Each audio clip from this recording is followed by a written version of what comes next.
Everyone, we have a full house tonight, which is always nice to see. Please take note of the exits around the room in case of any kind of mishap or emergency, and now join us as we salute the American flag. I pledge allegiance to the flag of the United States of America and to the republic for which it stands, one nation, under God, indivisible, with liberty and justice for all.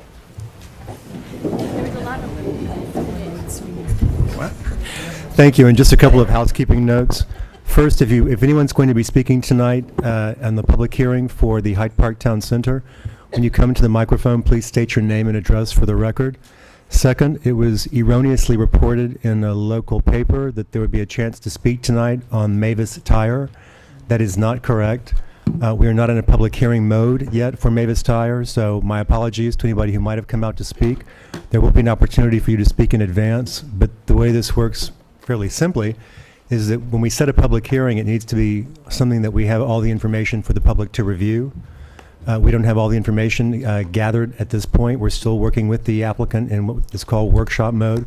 We'll be setting probably a public information session on seeker-related issues tonight. In 2 weeks, you'll have an opportunity to speak then if you'd like. With that being noted, making a motion to reopen the public hearing for the Hyde Park Town Center. So moved. Second. All in favor? Aye. And a note as always that Board Member Murphy is recused from the review, and we have John Bickford sitting as an alternate. Welcome back, Ms. Leibold, Mr. Cahill. Thank you. I'm going to turn the microphone over to you guys. Thank you, Mr. Chairman. Again, I'm Kelly Leibold, and I represent the owners of the Hyde Park Town Center, Nicholas DeBrisi and Nick Cetera, who are here this evening. Keith Cahill is with me from Bowler Engineering, who represents McDonald's, who is one of the tenants on the property and is the subject of much of this meeting this evening. I would like to try to just take a few minutes of your time to provide you with some additional testimony and some additional information regarding this site, because it has been quite some time that we've been before you. I think it's been several years, and just want to try to consolidate it into 3 or 4 minutes. As you know, this application started around 2009, and it was a much larger application. I know some of the members were not on the board at this time.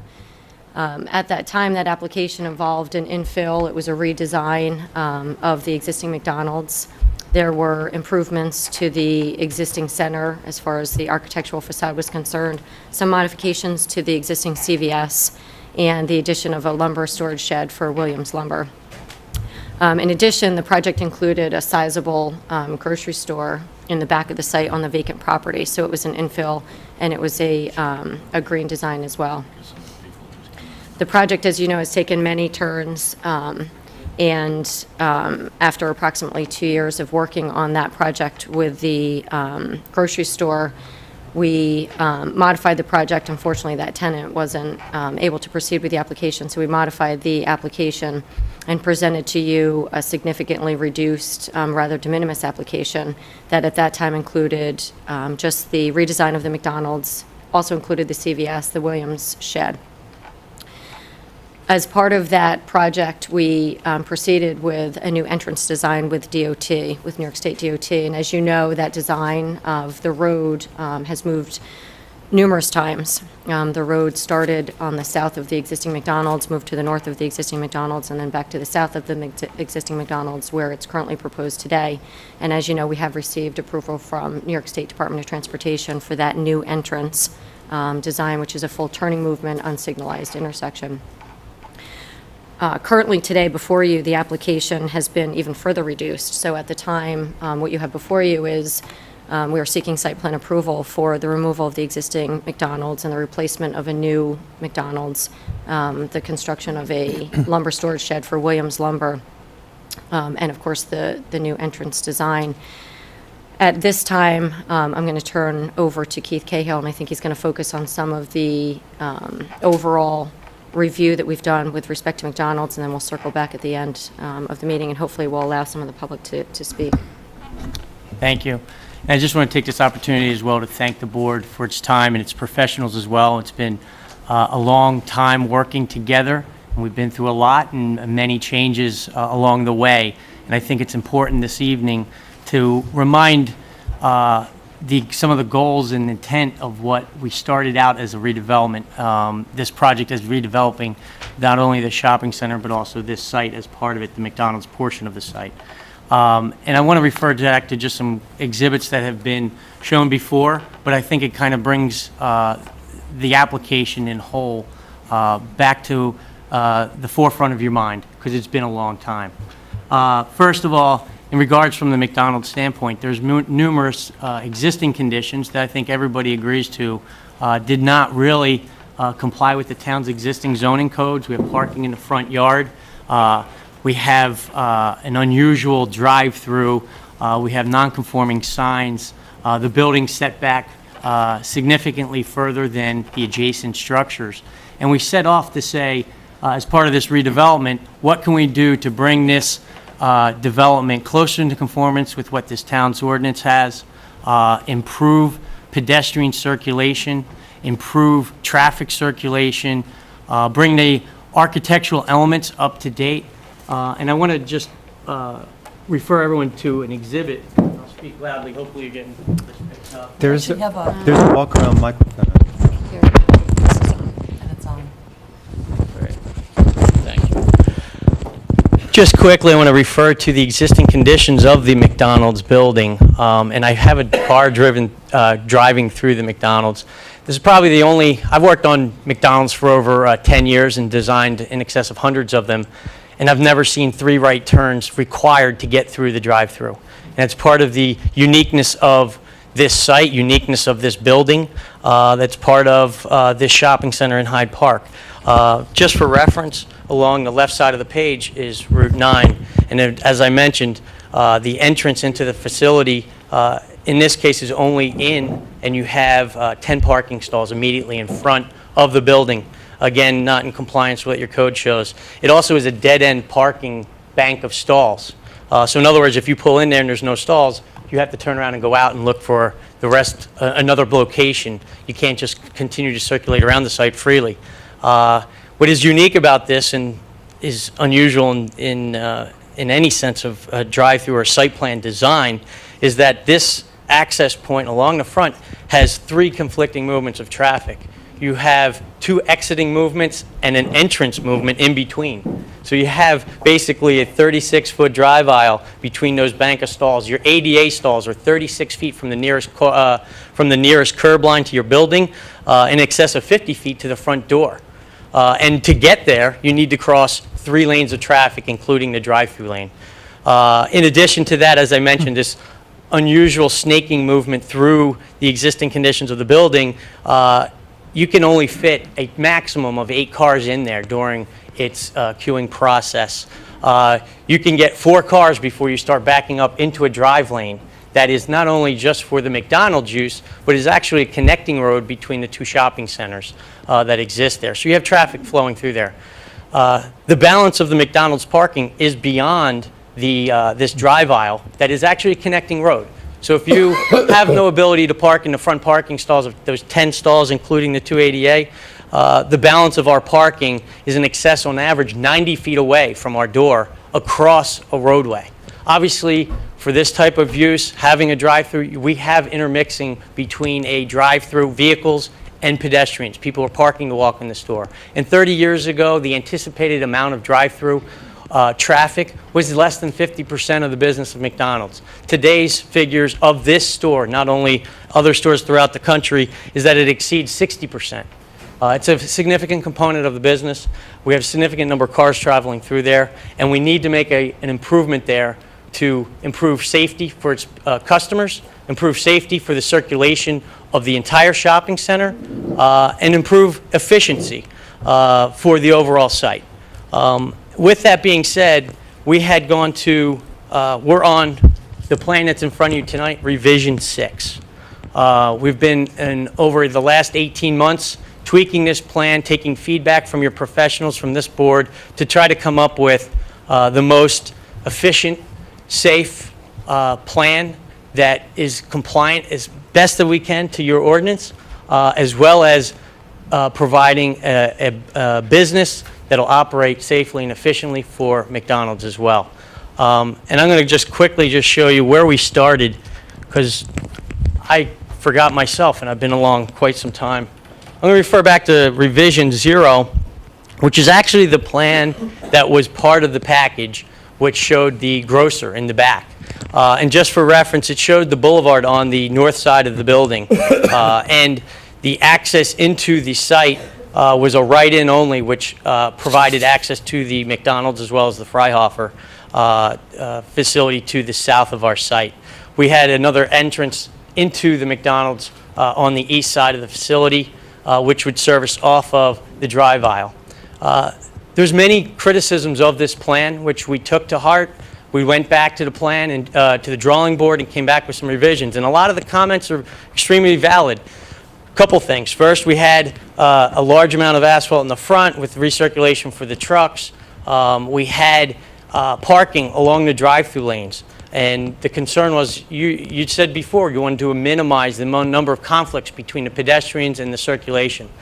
You're not doing that because you still have a long distance to walk through here. We also have what is a tandem layout in terms of the drive-through.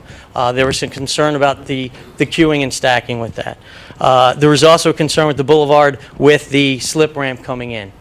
We went through 2 more revisions. We modified the footprint of the building. We modified the architecture that came up with this element to my right, the exhibit of the architecture, which we've been portraying for quite some time now, which really is, in my mind, the footprint or the fingerprint of Hyde Park on the McDonald's building and on the McDonald's layout as well. The building that exists today, you will not see that building anywhere else in this country. It's unique. This building is extremely unique in the sense of McDonald's, with the fieldstone, the clapboard, the elements that would tie together the rest of the architecture throughout this shopping center as well as the 9 corridor. In regards to the site itself, one of the major concerns was not only just relative to the McDonald's, but the access to the north side, conflicting movements with traffic there, the left's out, the commercial property immediately across the street. There was a concern that it would be a detriment overall if we did anything like this. Yet in the vision of this board, as well as this applicant, is that we need to provide future development or the opportunity for future development of potentially a grocer or another store, because there is space to build a larger shopping center or add on to it to enhance your town center. So this element of having a boulevard entrance or another primary second entrance is in the forefront of this overall design. And we did agree to say the lefts out would be unsafe. And we went to the DOT and had numerous meetings and came back with our revision 3, which ultimately led to the driveway being focused toward the south side of the facility. I'm going to show this. When we went to this, back in August of 2012, we had come up here with probably about 6 or 7 different concepts. We met with your professionals, we pulled out the onion skin and started laying out different options. Many options of saying, well, what if we eliminated this recirculation lane, because we don't want that. We want the building as close as possible to the road. That's the closest thing that the county is recommending as part of the greenway, the zoning, and things to that nature. And we went through many iterations of why, or the challenges that we were encountering with trying to eliminate that. And again, as I mentioned, the concerns of pedestrian safety, circulation, all in the forefront. This concept ended up developing that showed the core bank of parking immediately adjacent to the primary entrance. The ADA stall is immediately adjacent to the front door. The circulation allowed cars to queue in. We increased that up to 12 vehicles. In my mind, it's more like 13 on the way this lays out. Either way, we've also gone to a side-by-side drive-through. Which is, in McDonald's world, the most efficient and operationally provide the best convenience and delivery of product to its customers that will minimize queuing. This overall concept also, besides the layout, consolidated the lease areas so that McDonald's parking was primary core right around its building and allowed the realignment of the roadway that connects one shopping center to the other. Currently, now you come in and you have to make a left and then a right. It's not convenient. It's not safe having those extra movements. This really addresses that and aligns that and corrects the issues of prior approvals. We also heard the board come out and ask for, we want this to be more of a downtown feel, making sure it's pedestrian safe and up along the roadway. We added the outdoor seating area, patio area out front. We've looked at other areas of having it. We have a septic system, we have pumping of that septic, we have a drive-through, we have utilities, we have our trash in the rear. We can't locate it there. It doesn't make sense. You want it up along the road. We agree with you. We provided that. However, what that did do is drive the building back some.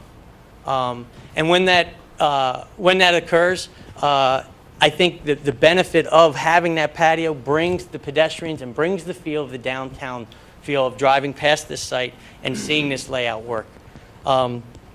In regards to the driveway into the overall shopping center, we went to the DOT. We've had numerous meetings with them with the driveway on the south side.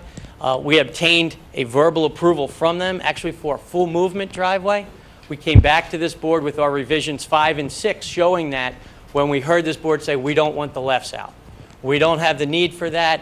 Right now, we don't feel it's safe. We don't have a signal there. We listened to you, and we eliminated that. Even though the DOT has granted that approval, or verbally in writing said that we would allow to do that. So we come back to this plan today that shows the entrance, which still gives you the ability to have the primary entrance for future planning to the back of the shopping center. It provides additional movement. As I mentioned before, currently you only have an access in. And what this layout does is provide the McDonald's traffic to stay within its area in a one-way circulation movement, which minimizes the conflicts between pedestrians and customers. It's also customary to not only our customers, our McDonald's customers, this is a very typical layout throughout the country. It contains its traffic within the site, not dumping it off to an adjacent site or adjacent property. It also allows pedestrians to know where the cars are going to be coming from. It minimizes the number of lanes you have to cross. In addition, it also provides free-flowing movement of cars. Emergency vehicles can still circulate. We've shown that. We've provided the truck turning exhibits to your fire officials.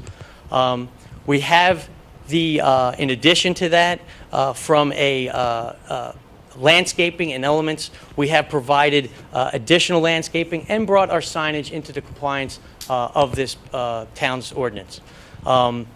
In terms of the pedestrian circulation, again, we can bring it up along the sides, which we've agreed to do as well. We have the ability that in the future, it can connect easily into any future development of this site. Just in a couple other quick points. As I mentioned, the architecture of this site, we have looked through the corridor, met with representatives of the board to give them what they hopefully was looking for. Elements of red umbrellas and things to that nature, we will provide. That isn't a concern from our end, and we're looking to be part of this community and part of this redevelopment of the shopping center. In regards to that, one other thing had come up, and as early as this week, or as recent as this week, which was a comment and concern still of our recirculation lane. And we were challenged again to say, why can't you do that? And we had come up with a sketch, and I'm going to refer to a new exhibit, which this board hasn't seen. This is what was presented to say, hey, if we did this, we can eliminate the recirculation lane. And what this does, and I want to show you why, and I've gone through this back in August of last year, but I want to reiterate some of the reasons. Yes, you can bring the building closer. You can bring it up about 20 feet closer. You get one more car stacked if that was important. You still have the patio area. And you show the traffic dumping off to the north towards what we call the Gray Barn building.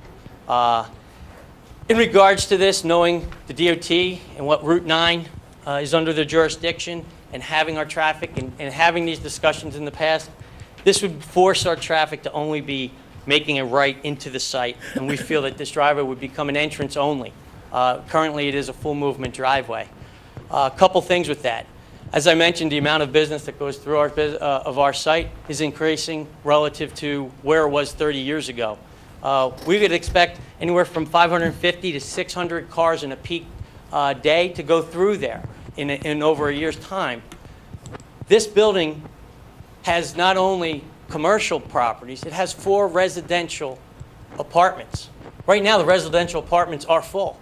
The commercial component is harder to keep filled, believe it or not.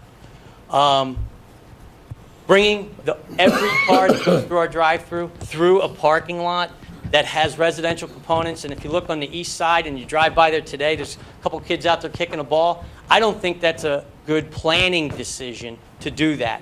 Operationally, I'm not concerned. I have my own concerns, but from a safety standpoint, encouraging that mix and having the circulation go back through there is not on something I would recommend. In addition, the parking stalls that are for those units on that building to the north is across that drive aisle, so everybody has to cross the drive aisle. If you look at the driveway point, you have to make a right out of there. You're facing due north. You're only about 15 feet from the curb line of Route 9, 20 feet, excuse me. What that means, and I'll bring this up so you see the board because I took some photos as well, is when you're out there and you have to make a right, you have to look almost 180 degrees backwards to your left. So if you're sitting facing north, you're looking over your left shoulder, trying to see if a car could potentially pull into the parking lot.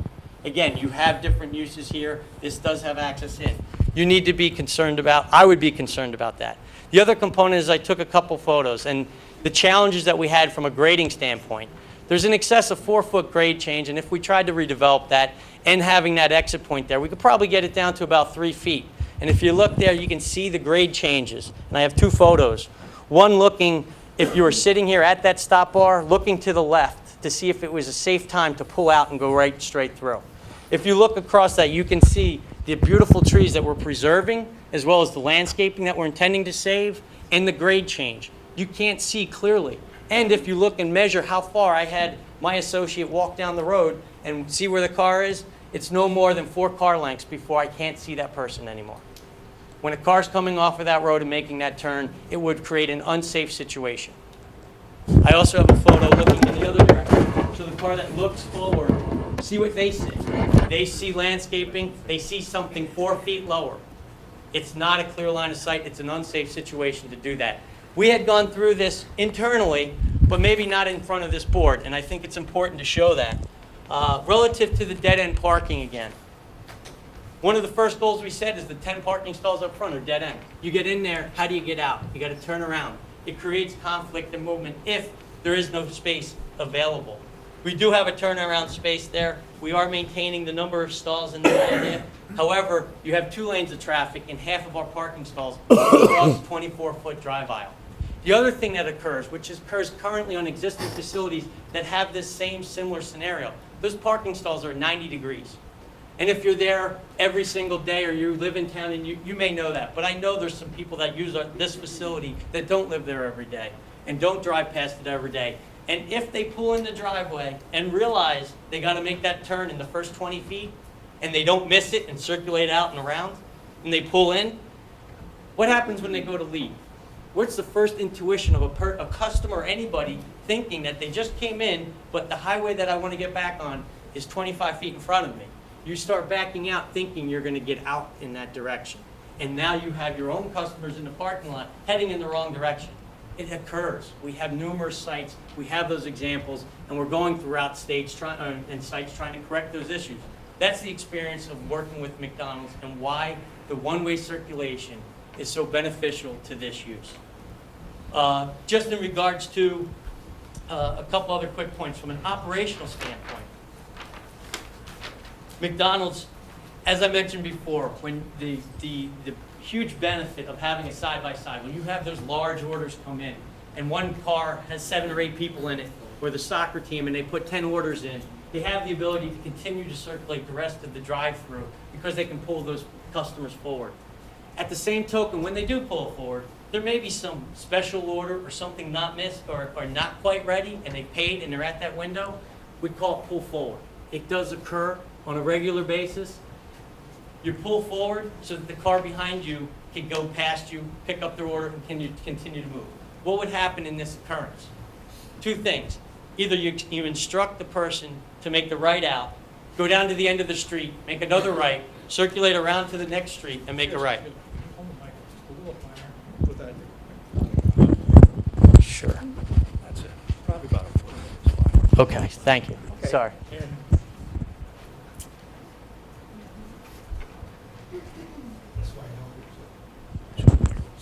All right.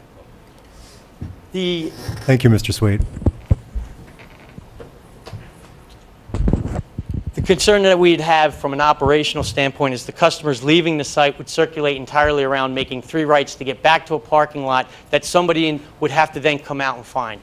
Or the alternative is that you instruct them to park on an adjacent property and have your own employee go out the opposite side of the building, cross the site, go down a hill, and deliver the food. The whole point is that's an operational issue that we have as a concern. The other items that I have pointed out are more from a safety and a safety circulation items that really create a new issue that doesn't exist or as part of today's plan that's in front of you. The other item that I think is crucial here is that this dumps traffic off of our site. In terms of McDonald's and their layout, everything is contained within their site. Looking back to what is in front of you, all of the circulation is in and around, and it's not uncommon. This board has seen, or this town has seen, Dairy Queen has a similar scenario where they have a recirculation lane in the front because it's a drive-through use. Look at the TD Bank. Same thing. You can circulate around the front because if you go into that drive-through and you don't want to wait or you got to get out, you want to be able to get back to the front. You look at what's been done down the road at the Dunkin' Donuts. Very similar circumstances in terms of how it lays out. The same challenges on Route 9. I looked at their approvals and what the county said. The county had almost the identical letter stating the same concerns. It's too far from the road. It doesn't have as much, the access points aren't clear. The sidewalks are issues. We had the exact same, I thought I was reading the McDonald's letter when I first saw it.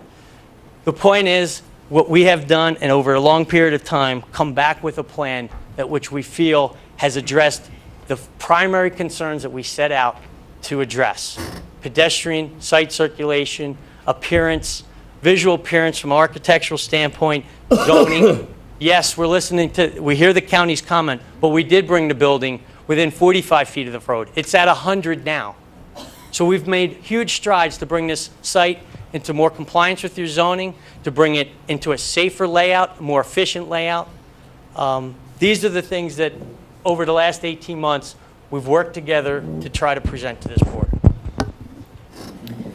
Thank you. Mr. Chairman, if I could, I did receive an email today from the town's traffic consultant, and I just wanted to make sure that that was formally, I know that that was provided to the town, but I just want to read it into the record to make sure that that was formally received. But he did, in fact, also comment on the alternative site plan, I guess we're calling number 6, which talks about the elimination of the recirculation lane and the circulation of that traffic over to the Gray Barn. So, Ms. Leibel, I've reviewed the sketch and description sent to me as an alternative to the current plan for the town center, and more specifically, the McDonald's site. Let me say first that I endorse the current plan, given the location of the new entrance drive. The current plan is safe and provides sufficient queuing lanes for the drive-through. Overall, it is an acceptable site plan from a traffic engineering and safety purview. As to the alternative plan, which is the plan that was just discussed, I have the following comments. It is not prudent or safe to deposit all McDonald's drive-through traffic into an adjacent residential or even retail parcel. Even if it may be considered the same parcel as McDonald's, funneling of this amount of traffic past this facility is inherently unsafe and unnecessary. And of course, it is considered a separate parcel legally, then this concept is even more egregious. This is a significant elevation difference between the two parcels. In my opinion, that condition cannot be mitigated safely given the existing dimensions. As Keith had indicated, grades and turning radii would be geometrically unsafe. Exacerbating this undesirable condition would be the dual-lane drive-through and pass-by merge during the 180-degree turn. That's the turn that Keith had spoken about. As to operational efficiency, Any delay or interruption in food delivery would mandate the customer leave the site, circulate, and re-enter to wait for his or her food. This would be foolish and introduce potentially unsafe actions. Dead-ending the southerly parking is not good on many levels, but most compelling is the safety issue. Without the ability to circulate, fire safety would be at risk, as well as the safety of the general parked public in an emergency.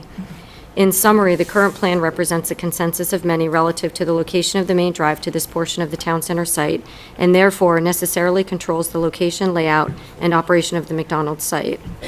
Given these constraints, it is my opinion that the current site plan, which is the Bowler Plan dated 3/21/2013, sheets 1 through 13, is operationally safe and meets all traffic engineering standards. It is the plan that in my opinion, should be acceptable to the town and to the public. The alternative site plan, which was number J110457, is, in my opinion, not operationally safe and therefore should not receive any town approval. Further, I cannot conceive any alternatives that would surpass the current site design in safety or functionality at this stage of development of the town center. As the town center evolves through the public process for future expansion, there will be opportunities to make changes and enhance aspects of various design issues and sensitivities. There is no need to conclude that what is approved today cannot be refined tomorrow, as our vision grows to include future growth of the town center site. Thank you, Mr. Fitzpatrick. I did provide some additional documentation to the town today. If everyone recalls, at the last planning board meeting, there were some issues that were discussed by the fire chief, and I did try to provide you with a very detailed letter that addresses each of his items. I'm certainly happy to go through those if you'd like me to.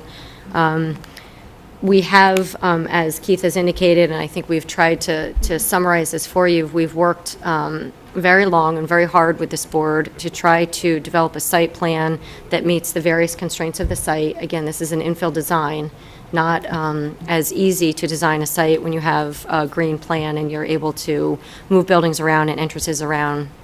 We're in an infill situation with buildings on either side of us.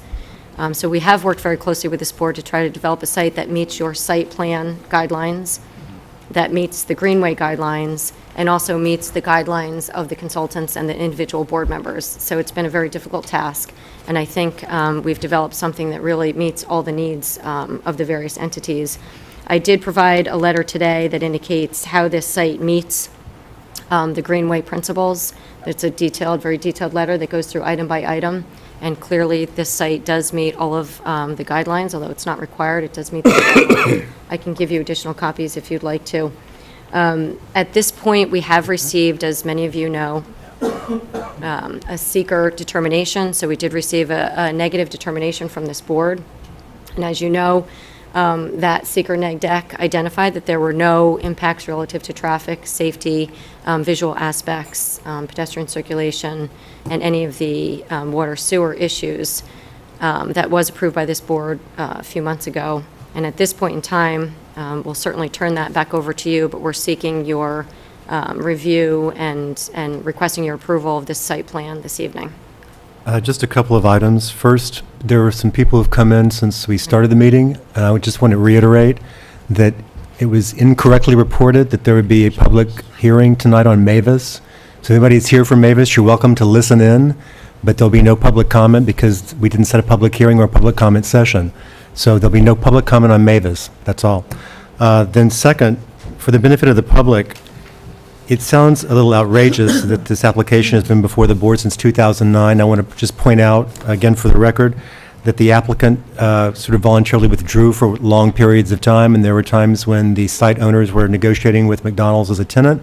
So while it seems outrageous that it's been 4 years, I want to assure the public that it has not been by any undue or arbitrary delay on our part. It's just the nature of the process that was going through. You heard the iterations of the proposal. It started out with the grocery store. There were significant facade changes proposed to what we'll call the main building where CVS and Antonella's and Williams is located. Various things have been streamlined and dropped so that we are now down to a point where we were just reviewing in the last year McDonald's and the proposed lumber shed for Williams. The other thing to point out is that I've expressed my own sort of favor for the design for quite some time. I think the architecture is something that will enhance the community, particularly this area. I do think that it references a lot of what Hyde Park is about with its use of stone and wood. I also think that this represents a significant improvement to the site as it exists now. There is no escape lane in the current design, so that once you're inside the drive-through area, if you have a heart attack, if you change your mind, if you decide that little Johnny needs to go inside to go to the bathroom, you're stuck for however long you're stuck. It's one of the things that we've sought to create in any drive-through situation that now comes before the board, is to have an escape lane, both for safety purposes and just for functionality. That noted, I do think that in terms of what our code requires, there is a better plan, despite maybe Mr. Fitzpatrick's not being able to envision it, and that was the original one shown by the county. However, I agreed myself at the time conceptually to go along with this redesign because I don't think that the county version of the plan would satisfy the needs of McDonald's. I mean, we all want to approve projects that are all fully code compliant, but that's difficult given constraints of sites, as you've pointed out, Ms. Leibolt. This is an infill situation. We also need to be, as members of the planning board, mindful of the fact that there are real business needs that we need to just sort of weigh in and consider in our deliberations, because we don't want to see a business fail and have an empty building sitting there for years. So I don't think that the county plan, which initially caused all traffic to exit right onto going north on Route 9, would have met the needs of the customers, citizens that we are here to also think about their needs, as well as visitors. So I myself, again, on the record, have been comfortable with the plan going forward. There are some refinements that I'd like to see added, but those have been made conditions of approval for the resolutions we may be considering tonight. Not just are you required to add sidewalks, in other words, along the southern boundary of the site, but they should also be added to the eastern boundary, and that's required by our code. And the last thing to note, that even though it sounds as though you've been giving and heard things that we want, these are not any distress for the public, things that we as individuals just want. There's sections of the code that we are up here, we're appointed to try to administer. Where individual sites such as this can't meet all of them, that's within our discretion then to relax, and that's really what you're asking for tonight. You've come very close to the code. You've brought the building far closer than what it is now and what it was initially proposed to be. You've provided a site circulation that our own traffic consultant has agreed is safe. So to me, it seems as though we're ready to move ahead. I do want to point out that I'm loath to schedule a vote this evening because I seem to be missing one individual from the board. And Dutchess County Planning has required a supermajority, which, again, for the benefit of the public, means that we have to have 5 yes votes. But we'll hit that up a little bit later on. Normally what we do during a public hearing is I ask for comments from consultants first so that the public can hear them, and I'm going to go ahead and continue down that process. Mr. Learn, do you have anything to add based on what you've heard tonight? No, I mean, I think what we've discussed previously is that the right turnout could work, engineering could be made to work, but operationally that's not our call to determine what is best for McDonald's and what the business needs are. We do have some additional comments outstanding that we feel can be made conditions of approval if necessary. Thank you. When you say that it could be done on an engineering basis, what you're really saying is that the turn could, despite the grade change, it could be properly graded with enough money and expense to make the turn so that someone could make the turn, but you're not addressing what Mr. Cahill did, which was that when you're there, you'd still have to pause for a moment and try to look back to see if someone could be entering in. Exactly. Correct. Thank you. Any comments? Ms. Axelson? Just quickly, I didn't get the Greenway letter, so I'd like to see that. And no, I don't really have any further comments. I've made plenty of comments along the way, except that I do want to say that there was a lot of give and take between the board and the applicant, and I really feel that the planning board should be lauded for really balancing all the different aspects of this project that came into play. I think you deliberated and you thought hard about things and you thought about details, and they're all very important, and then I think you did a really great job for this community. Thank you, and we don't pay you. Ms. Moss, any comments? There are 2 sign packages that have been presented. There's one that is... Get closer, Ted. I don't think it's picking up. There are 2 sign packages that have been presented with this application, one that is code compliant and one that is, will be headed for variances. It's a 5-page denial letter for the ones that are needing variances, which the applicant has been waiting for patiently for a long time, but it takes a long time to evaluate 10 signs. So that letter was done today. the evaluations are done today. So I believe that signage is not going to, except for the locations, is not going to be part of any approval, and I agree with that. Thank you. Ms. Polidoro? So we have prepared resolutions for the board tonight. If you close the public hearing and are ready to act, we do have resolutions available, but I haven't shared them with the board yet. If you do approve, we did take out the sign packages to address Ms. Moss's concerns, so that you'd only be approving the locations. And there are several conditions to address some of the comments from engineering and from the board members that haven't been addressed. And just a reminder, I don't know if you mentioned this when I was out, but you do need a supermajority to approve based on comments from county planning. That I noted, and I also noted the fact that we're down one member, which makes me reluctant to schedule a vote when an approval would require 5, and there are only 6 up here. But that's that noted. Let's open this up to the public. If anyone would like to come up and speak, they're going to vacate their seats. Please come up and just state your name and address for the record. Chief?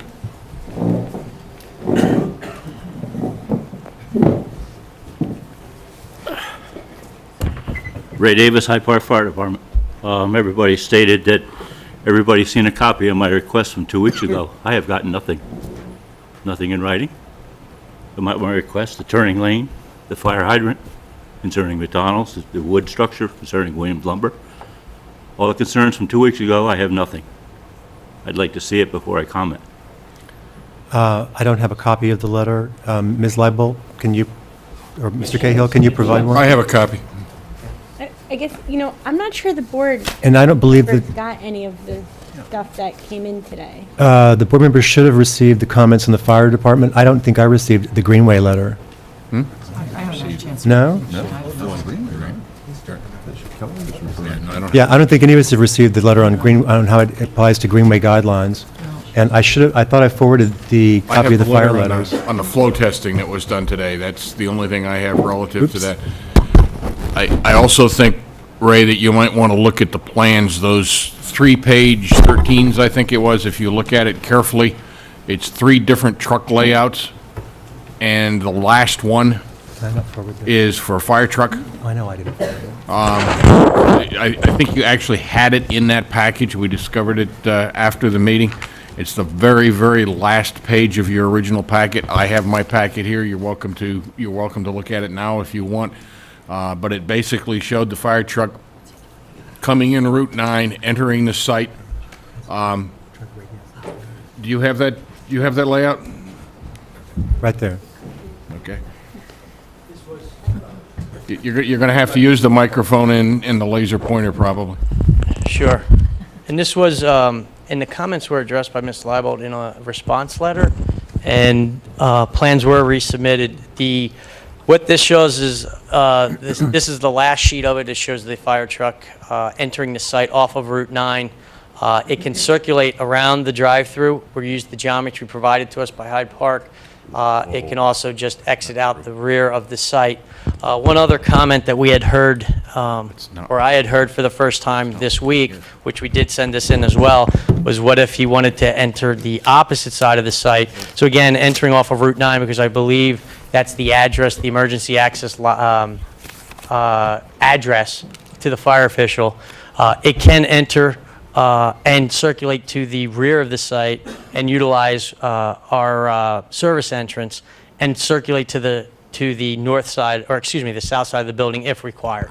So this does show, and the exhibit shows, that the fire trucks can get in and around the site safely. The last map plans that I have received, I made comment that the turning radius on the, excuse me, Route 9 side, I had requested 18 feet, and it's only 12. For purpose of my ladder truck coming around that building. Sure, and I think some of the conversation was we have sufficient space along here. Correct. And in regards to the drive aisle along the front of the site, it is 12 feet in width. Can it be wider? It can be wider, or maintained as grass area with like a grass paver instead, so that in the event you wanted to put out your outriggers or use it if you had the need, if the building was on fire and you needed to get in and along here rather than in any other direction, you have the ability to do that. We do have that space. And we can provide a grass paver, so we maximize the amount of green space rather than taking away with asphalt. As long as it was hard enough to support a 22-ton fire truck on them jack stands, I'm not going to put the jack stands down on grass. Because Understood. once you swing over the building, now you've just put all the extreme weight on the left-hand side of the tower ladder, and where's Sure. it going to go in grass? Sure. I'm not going to jeopardize the fireman up in the bucket, because it's going to sink in the grass. No, and that's what I was talking about, grass pavers. They're actually designed to handle fire truck loads. Many times we do that to minimize impervious coverage or to maximize the aesthetics of something. And in addition to that, I just want to point out that we do have a sprinklered building. And, in terms of trying to get someone on the roof, in terms of a one-story building for McDonald's, again, I'm not trying to discuss how you fight a fire, but it is a sprinklered building, and it's not as a residential or something, or a multi-story where you'd want to get on the roof. But either way, the truck can circulate around it. We do have a safe, sufficient room around it, and then the truck can enter from multiple locations.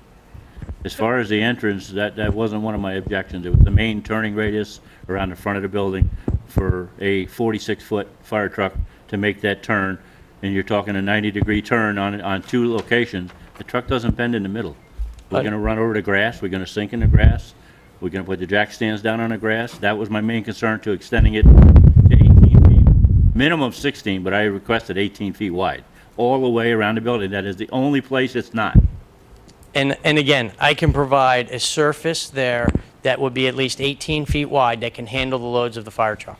Okay, I would like to see that in writing. I have nothing other than the flow test. We'd, All And- the and concerns the- that I requested. we would need to have a note added to the plans stating that grass pavers will be there. Yes. In addition, I remembered now, I did not forward the letter from Ms. Leibold. It was a draft letter earlier today, because at the time you had some letters that you referenced from Tinkleman Architecture that weren't included, so I was waiting to have all that sent to me. So I did not forward that. I apologize to my colleagues because it wasn't complete. Okay, I'll read this and, I'll make a comment when I can.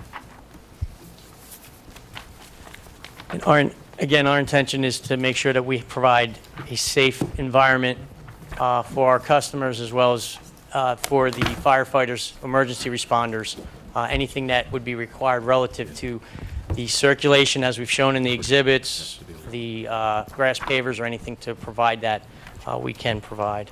And I think the flow test information you'll see as well was favorable. Thank you. And could you enumerate on the flow test, was that for a single hydrant, or was that for a variety of hydrants? No, just one, That's what I thought. Okay. right. Yeah, it showed that the flows there required for a fire suppression system of McDonald's, knowing the pressure that it would be flowing at and the volume of water that was available was satisfactory for our fire suppression system. So this didn't address Chief Davis's concerns about the Williams lumber shed in the rear, but I believe you were going to be, a letter from Mr. Tinkleman? Yes, we did provide a letter from the architect for the Williams lumber storage shed that indicated, according to the code, that it's not a structure that's required to have a sprinkler system. However, if the fire inspector deems, we're providing this to you in writing, if the fire inspector deems that there is a sprinkler system that's required, or it's required for the safety issue, that we will put in a glycol system, and that's the recommendation, which is used to eliminate the complexity and maintenance costs of a dry system. Thank you. We'll be able to review this shortly. Any other comments right now, Chief No, I'll Davis? just review this now. Okay, thank you. You're welcome to come back up if we're still in public hearing mode. Would anyone else like to speak about this application? There's a lot of people out there. Thank you.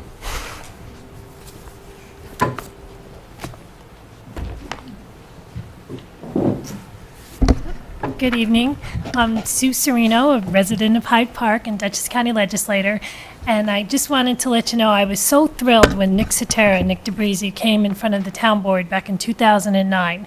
The plans that they had were beautiful, such an enhancement for Hyde Park. And I'm really hoping, I know it's not the perfect plan, but it's better than what we have, and it's going to be beautiful. So I'm hoping that, I'm in favor of it, and I'm hoping that you can move forward with it. Thank you. So, and anything I can do to help facilitate, please feel free to reach out. Thank you, Madam Legislator. Thank you.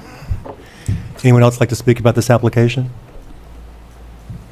Okay, there being no further public comment, let me speak to the board. We'll start to my left. Any comments, Mr. Signa? Yes, first, thank you very much. The short time I've been on the board, the cooperation that you've exhibited in trying to hear everybody's arguments. I do have a couple of concerns really about the information we have. The Greenway response that Ms. Leibold referred to, I haven't seen, so it's very difficult to have any reaction to it. But getting it right now isn't going to help me because I need to be able to read it. Unfortunately, what I see, and I appreciate the effort to make this design, it almost appears like McDonald's doesn't belong there, only because of the nature of the Greenway connection, the town codes, the compromises that have to be met. But putting that on the side and recognizing that you have restrictions and McDonald's does with leases and all of that, I understand what's gone in. I do have a question for our own consultants, if I may. You folks reviewed the email from Mr. Fitzgerald today? Fitzpatrick, I'm sorry. And the information he had in there, you agree is accurate as he described it? Because it was kind of different than some of the stuff we talked about. Well, I think Mr. Fitzpatrick's email is accurate, yes. Okay. He's a very experienced engineer, he Sure. knows what he's doing. Sure. So I would take what he says to heart, absolutely. Thank you. Thank you. That's all, Mr. Thank you. Thank you. Mr. Bickford? I have to state that I have very mixed feelings on this. I will also state that Mr. Fitzpatrick's memorandum has forced me to reevaluate some of my concerns. I think there are a lot of things that sidewalks and small things that can be done to fine-tune this plan, and I am beginning to lean towards finding it acceptable. I don't know that, since we're open discussion here at the moment, it's probably appropriate to say that I would suggest we probably put this off until we have a full board here for the vote. I don't know if you're asking for opinion on that later, but we're going to have to make a motion to either continue or close this public hearing. So my suggestion at the moment would be that we continue it, and we ought to discuss it before we take action on it. We also want to give Mr. Davis an opportunity to get back up if he has something to say. That's all I have. Thank you. Mr. Groninger? Well, number one, yes, you made a number of improvements, but I believe what I fundamentally still see, which I've seen basically since you added the 100% traffic going around the front, if you go to McDonald's today, only those in the drive-through lane interfere with the people that are walking across Route 9 and walk in. Your walk-in client, your pedestrians, as we refer to them. That's the number of car-people interferences or possible accidents. Now we're taking 100% of the cars that come to McDonald's and run them around the front. To me, that just means there's more instances and more probability of people hitting cars or cars hitting people. I have to admit, I'm an amateur at this. I'm not a paid professional. I'm actually surprised that the traffic engineer said he feels that this is the best safe design. That's as much as I can say at this point. I'm surprised. It's a new letter today and a new revelation to me. So. Thank you. Ms. Dexter?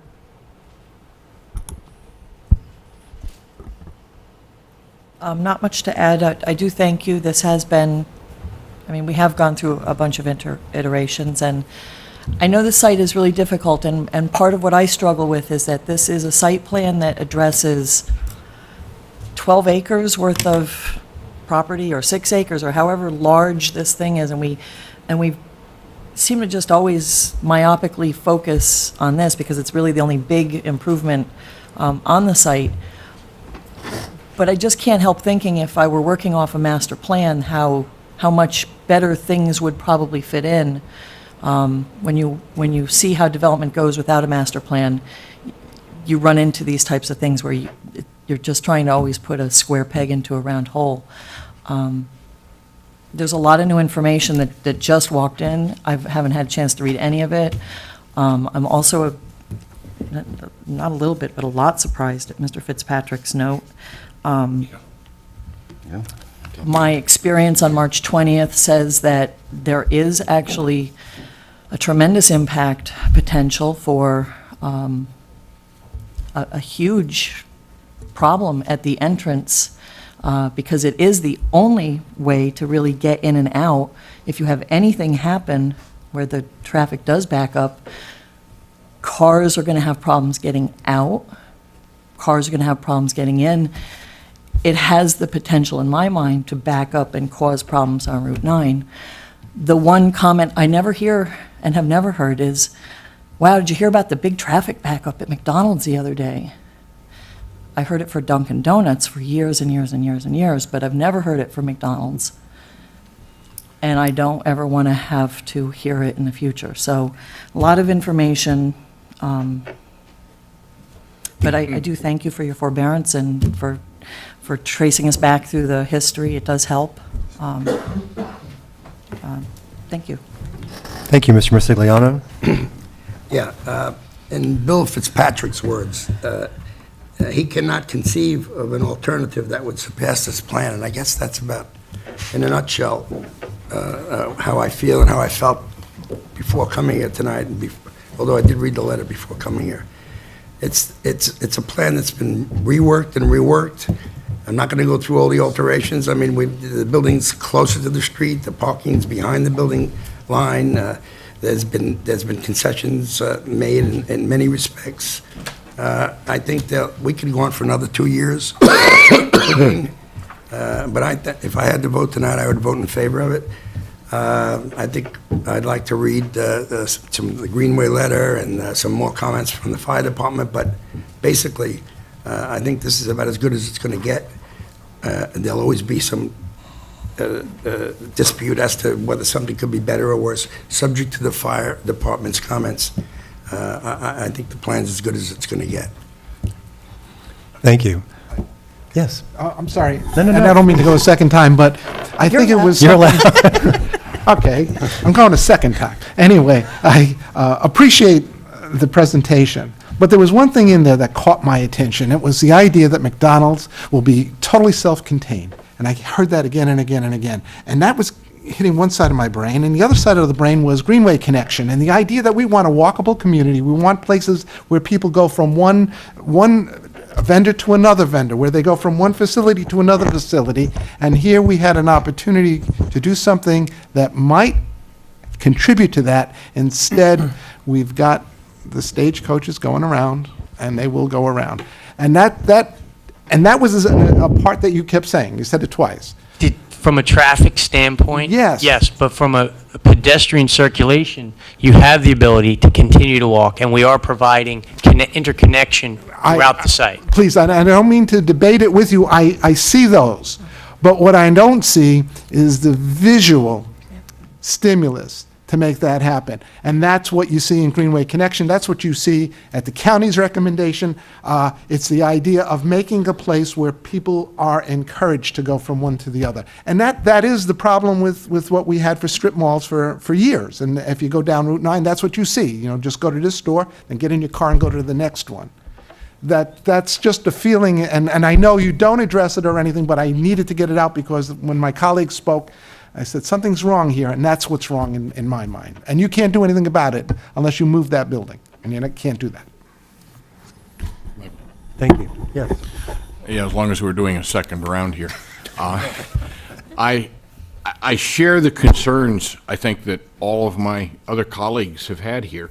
One that has not been mentioned that really, really worries me, and Ann touched on it when she talked about the backup. If the queue isn't sufficiently large from the ordering stations, if that backs up 2 cars, you're starting to plug the traffic into you completely plug the entrance into McDonald's, and you're starting to plug the entrance into the site.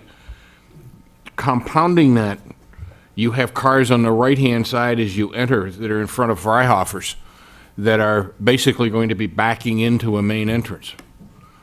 That worries me. It worries me with the traffic that we're going to have for McDonald's, but someday we're going to be approached by this board to do something behind McDonald's in the vacant portion.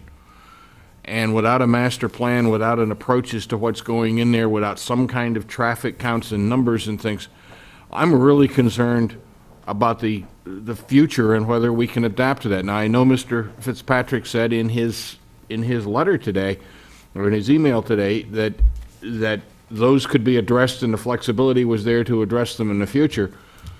I am very concerned how you're going to solve that problem on an entrance. I think this limits the future growth of the site, which I would hate to see, but that's, the choice of the applicant if they choose to do that. I still have concerns. And fire department is a major concern for me.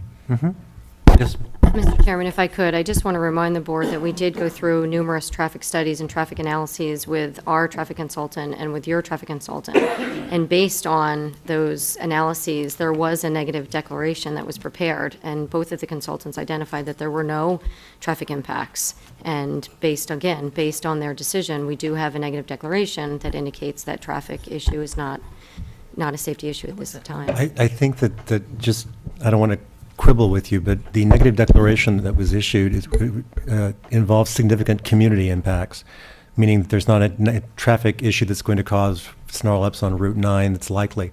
What they're trying to address is whether it's actually safe in terms of when you're on the site, when you're actually in McDonald's, whether there's a potential for the traffic conflicts, we'll call it. And I want to just point out to my fellow board members that I think you guys have done a masterful presentation of proving, or at least proving to my, what I need to understand this, that when you have the dual menu boards, that you've explained it, that both people, they're taking orders almost simultaneously, and so therefore one car pulls up more quickly. So I don't see how I understand what both Ms. Dexter and Mr. Bickford are saying in the concerns of before you get to the two menu boards, it's conceivable that you would be able to have enough backup that it might spill out onto past the entrance.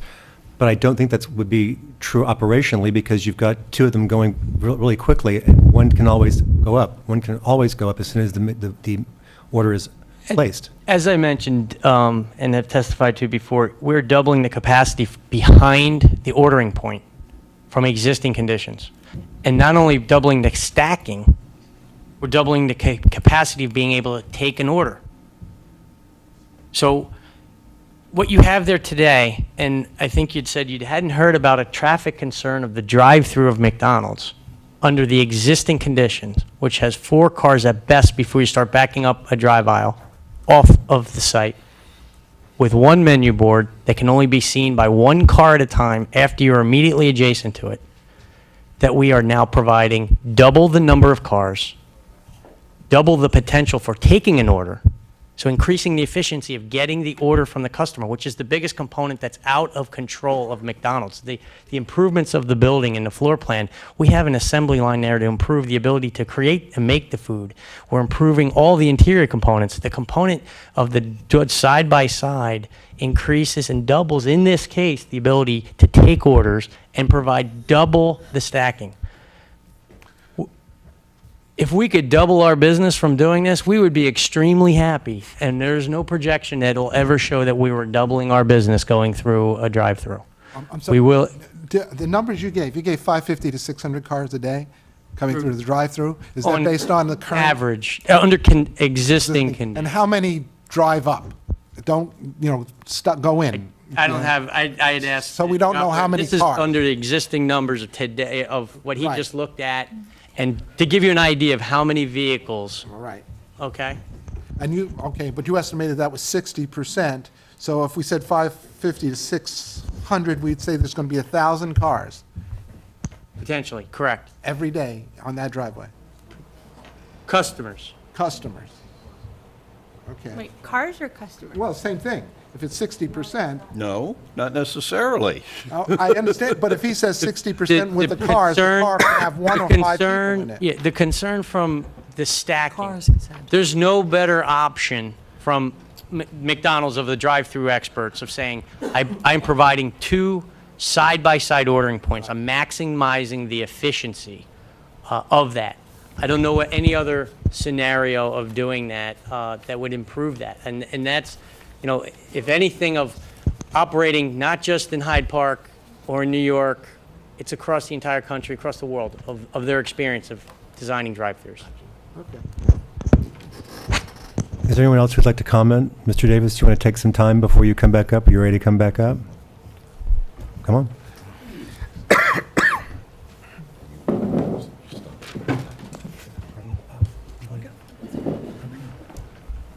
First of all, I'd like to say that if you put the grass pavers in, I'll be happy with that when they turn around. Only if they're going to support 22 ton. We will make sure it supports 22 ton. Thank you. The other thing is, looking at the flow test report that I have in my hands, under where it says project description, they show the 2 different hydrants that they flow tested. One with an orange band, which is the flow hydrant, and the residual hydrant, which is a green band. If you notice down the bottom, the orange band, which we planned on using for Williams lumber, I'm only going to get less than 1,000 gallons a minute out of the hydrant. I got a fire truck that carries 1,000 gallons of water, and it pumps 1,500 gallons a minute. Can't use that hydrant. The other hydrant, the residual hydrant, is going to give me 1,500 gallons a minute if I really pump the hell out of it. But as I stated before, the hydrant down by Van Dam gives me 2,000 gallons plus a minute. But it's, unfortunately, it's 2,000 feet better away from this Williams lumber building. So, and the other thing with this report, if you notice in my request, it's just on number 5, I asked for that flow hydrant to be, the hydrant to be flow tested after it's moved. Not before, after. It's already been flow tested. Which we will do, but it will give you an idea of what you can get from the hydrants today, and the one that's adjacent to this facility, as mentioned, Okay. is part of the fire suppression system, which the flow should be satisfactory. And then Ms. Leipel mentioned the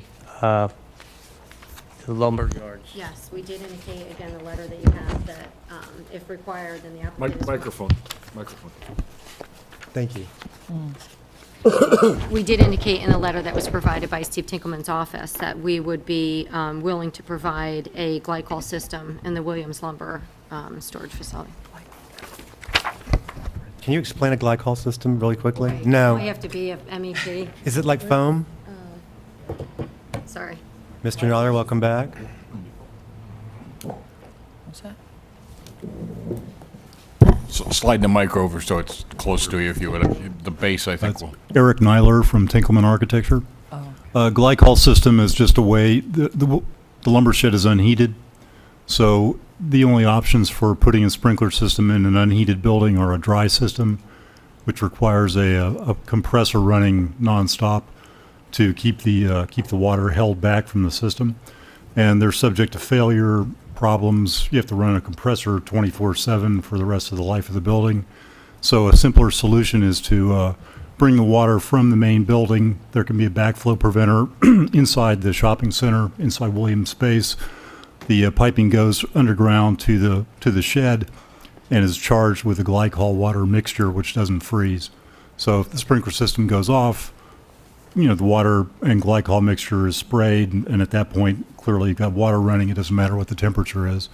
And if the building doesn't burn down, the system is recharged, the head's capped again and recharged, and it's ready if there should be another fire. Thank you very much. Any other questions from the board? Mr. Davis, continue, please. The last, in summary, letter from, I believe it was Tinkelman. Yes. If you move the building back 1 foot, you don't need anything. Summary, to be clear, the shed should be placed a total of 41 feet from the east back wall of Williams Lumber tenant space, which will make the unprotected open bays allowable without sprinkler protection based on the citations and analysis laid out herein. So you're going to move a building 1 foot so you don't have to put the fire protection in it. That makes a lot of sense. No, we've agreed to do the fire protection. Okay. Is that 4-inch water main that runs that entire plaza going to be able to support the water main going over to Williams Lumber? If you're in full business, 2 restaurants, CVS, all other stores that are in there are using the same 4-inch water main, the TD Bank, the Emergency One, the child, St. Francis. St. clinic, Francis. whatever it is, couldn't think of the name, Cool. thank you. We're all running at the same time. It's a 4-inch water main, comes off the 6-inch main that runs through McDonald's property over to and dead ends at that hydrant that is marked orange band with only 500 gallons a minute. The 4-inch main is tapped off of that to run the entire plaza. So is that water main going to be sufficient enough to use the fire protection, to protect the wooden shed, if other occupants in that plaza are using it? Wouldn't this be something that the fire inspector and the building, and the building inspector deal with through the fire code, or? I hope so. Because, I mean, I understand if it's 2 o'clock in the morning, nobody's there, then you're Right. gonna get the full 4-inch, water supply out of it. But if you got them all tapping off, the new Michi restaurant with dishwashers and all that stuff, and they're constantly using water where they cook. There may not be, you're worried there may not be enough water supply for you to fight a fire. Right. In the back. I mean, in the back we're not even gonna get the water supply from there, I can tell you right now. But my concern is that water supply gonna be able to maintain the sprinkler system in the building if it's being used by the other Okay. occupants? What's your suggestion? I mean, what would you do? Have a new water main put in? Or, I mean, what's the alternative? What I This is the suggested system to- that's there now. What I right? suggested to Ms. Leibolt in our meeting originally, if the owners of the plaza, which we can't make them do, two different things. If they took the 6-inch main that currently runs through McDonald's property now and dead ends in the deep grass area behind Emergency One, if that line would be continued over to Van Dam Road, which is a 12-inch water main, it would loop that system and we'd have more water than we needed. If that was not the case and not feasible, then I'd ask for a fire hydrant to be installed at the TD Bank with the main coming off of Route 9. More water we'll need. Those two things, we can go home, as far as I'm concerned. I'll have more water and I'll know what to do with. If one or the other. But that's up to, I don't know the gentleman's last name, but the Nix brothers Mr. for that Chairman, property. Yes, please. if I could Please. comment. Well, certainly the present system has been deemed to be sufficient to deal with a fire in the shopping center. I mean, we're adding one more shed, but I mean, right now we have all these businesses, Right. everything existing. When that plaza was first built, it was built and supplied with a 4-inch main. Since then, Emergency One, the child care place, the TD Bank, St. Francis Daycare was never there. They're using water constantly for the children. The 500-gallon storage propane tank behind Williams is now there. They were never there. It was a 4-inch water supply to cover that existing plaza 30 years ago, maybe more. I don't know when it was actually built, but everything keeps getting added. Now we got a Williams Lumber building shed that's going on with no fire protection. I mean, other than they agreed tonight, up until now, there was none.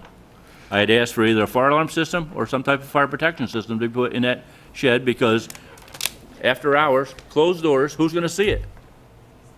And we have no water supply. It's going to take us a long time to get water supply sufficient enough. We need 17,000 gallons to put out that fully involved shed if it got fully involved. And it's going to be with no fire protection before we get there. But now they're putting a sprinkler system in, but will that 4-inch main supply that system? I don't know. Okay. I'm not a Right. analysis for that. I don't know, an engineer.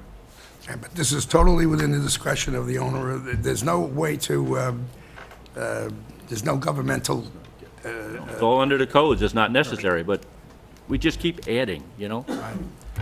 This is regulated by the New York State Building Code. There's a chapter, in Article 19, I think it is, that deals with fire, and everyone's shaking their heads. It's some number.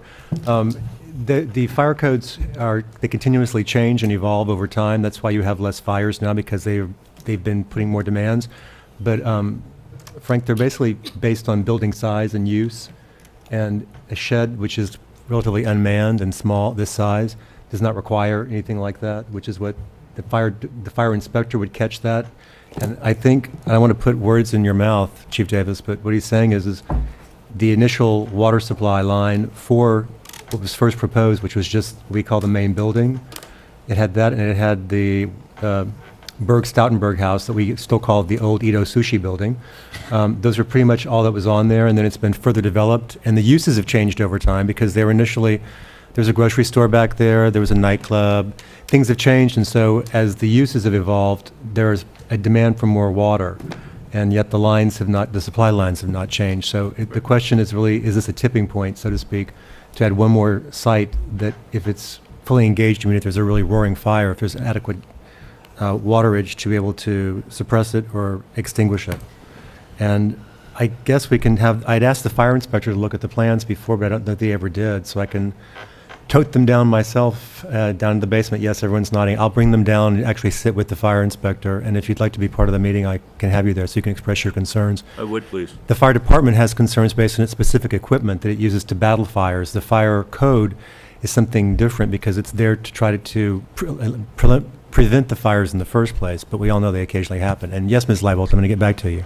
Sorry. That's okay. I just wanted to indicate that we aren't making any other changes to the existing plaza. We are adding the Williams shed, and we're agreeing to do this fire suppression system inside of that shed, certainly as a condition of approval. As like our most site plan approval processes, they're conditioned upon review of the documentation by the fire inspector. Of course. And I'm assuming that they would identify any code deficiencies at that time that we would absolutely agree to. Mr. Groninger, you had wanted to add a second round of comments too? A couple people have made the comment, and in the optimum world, which we do not have with this plaza, you would have your McDonald's, you would have whatever your drive-through fast food places located by the traffic light. We don't have that. We have offsetting streets here. We're also constrained by the fact you have a historic structure, so you can't change that main driveway any to the south. Your street across the street is an offsetting street. You're always going to have traffic problems because you're trying to make a main entrance where there's no traffic light. That's a fundamental problem, and there is no good solution. This may be the best that we can get, and we may have to just rely on the professional engineers like Mr. Fitzpatrick. I may or may not necessarily personally agree, but this is what we may have to rely on as a planning board. My only comment. It's generally wise to rely on the advice of consultants. That's why we have them in the first place. And that's why applicants are forced to pay for the cost of doing it rather than taxpayers. These charges aren't meant to be taken lightly, and that's why I think it's sort of silly to go against the advice of your consultants. Generally speaking, I wouldn't go against your advice, your counsel, Ms. Polidoro. That brings us to the point of this evening. I see you guys conferring. Would you like us to, we can schedule a vote, but I would prefer not to. I feel like we have new information tonight. I mean, I would. I want to first apologize to my colleagues and just make a point. I have the ability on planning board days, as I call them, to devote myself 100% of the time to this stuff, and they all know I do. It's almost impossible for everyone else to do the same thing, and we had a huge volley of information that came forth yesterday and today. And so while I was able to absorb most of it, I don't think the rest of my board members were, with the exception of Mr. Signa, who was volleying right back with me. Thank heavens. So it's probably imprudent to schedule a vote this We evening just saw anyway. these two copies tonight, Mike, and I have no chance to really review them. So I would not be ready to vote tonight. Could I just ask one, Mhm. if we could either have a 5-minute break, or if we could defer the You public can have a hearing 5-minute one- recess. Okay, if we could just have a 5-minute recess. We'll call a 5-minute recess, be back at 8:25. Thank you.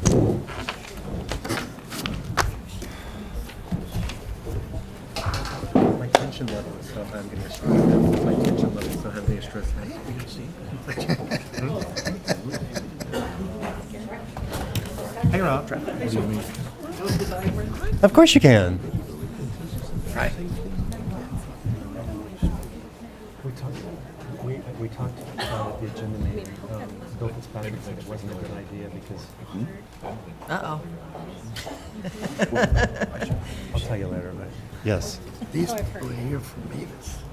Yes, yes, yes. The paper said that it would be a public hearing. Yeah, Did you I get enjoy that, it? but I mean, what's... As the evening drags on, they're losing Yeah, I know, I interest. know. What is the main, neighbors? Just remember, this is your government According to the paper. Either that or it's volunteers trying to take care of the town. And the inappropriateness of that business. Also remember how much we get paid for this. Zero. Thank you. You get credit, we don't even get that. Okay, so the turnout is to complain about a tire. Yeah, they're gonna, I mean, one, I understand that, but I'm sure I understand that. If you contact Ms. Knapp, our secretary, at 229-5111 extension 2, We have one in writing. 5111 extension 2, Plus two big things. she'll arrange a time. She'll just tell us what your times are, and then she'll sit it. We normally do pre-application meetings with Tad Moss as the administrator and myself. We have never turned down an application since Michael. No, I put on it like yesterday. I'm happy to help. I'm just saying, that the paper is portraying. I'm happy to help. We have invited- I'm ignoring Promise. it. She said ignore it, so I ignored it. Did you work with Butch here at the Sheriff's Department? Oh, okay. Wow. That's why you retired. Congratulations.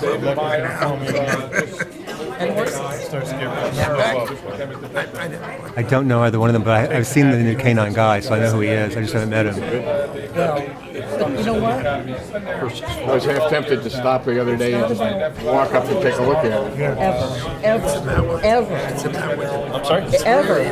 Thought I would ask you if that's all right. Wow. with you. What are you thinking about? What building are you thinking about buying?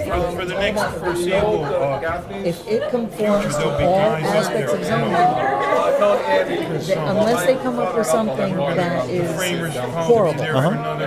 If it complies to all aspects of zoning, everybody in the town can say no, and we would be remiss to vote that down. The problem with McDonald's is it doesn't comply with many sections of the code. It'll last for longer than you will. And it's something that's, It'll I mean, last you longer always than have to you remind will. yourself, it's not whether it's good or bad, or, you know, you like the product or you don't like the That's the whole product. point with Davis. I mean, they're this and they're Exactly, we've zoned it so that, and we never said, because in zoning you can't say, you can't have Mavis tires. Across the river in Kingston, Merle. I mean, I'm sure a lot of things would be changed. I was going to pass the one to go to move in. Yeah, right. See, and that's Yeah, well, you know, we've got those too. There is, as I recall, It's just really interesting, and the longer I'm on the board, the more I find it fascinating at a certain level, just because you see so many ways that if you could just rewrite the zoning certain ways, it might be better. He had a small fire in his house. That's what they think. I would have taken them He out. has a clause in his insurance policy that says that anything that's repaired or replaced can be It's an historic district. It's in an overlay, that's why it's in zoning and it's an Like if he historic had overlay single district pane on top window of it. and no It's got double clause, pane. I've never heard of a clause. They don't have to bring it So right now, people pay for it.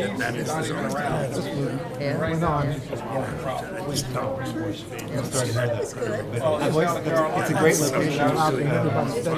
It's a great location for a restaurant. I live down here. I drive in 2 seconds. Well, and that, you'll notice there's no public comment. There's no public. People could care less if a new one goes in there, if the old one stays there.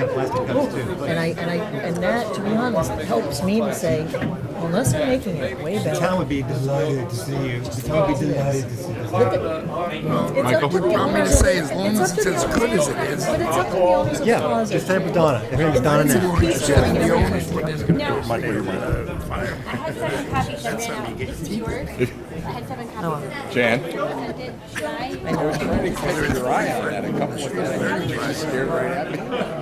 Anyway. You wish you had a cannoli right now? Yeah, I'm having a, I've got the feeling that too. And the thing just is, kept saying to me, he wished- things change.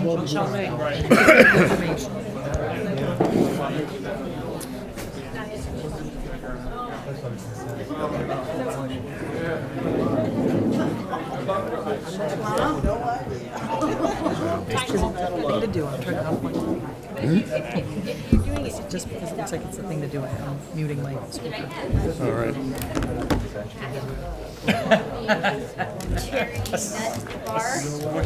For the vote? I'm kidding. I just had dinner. He goes for it, he'll get it. I don't know that he will. He needs 5. Who's gonna give him the note? Just Dan? A little belly like the rest of us. So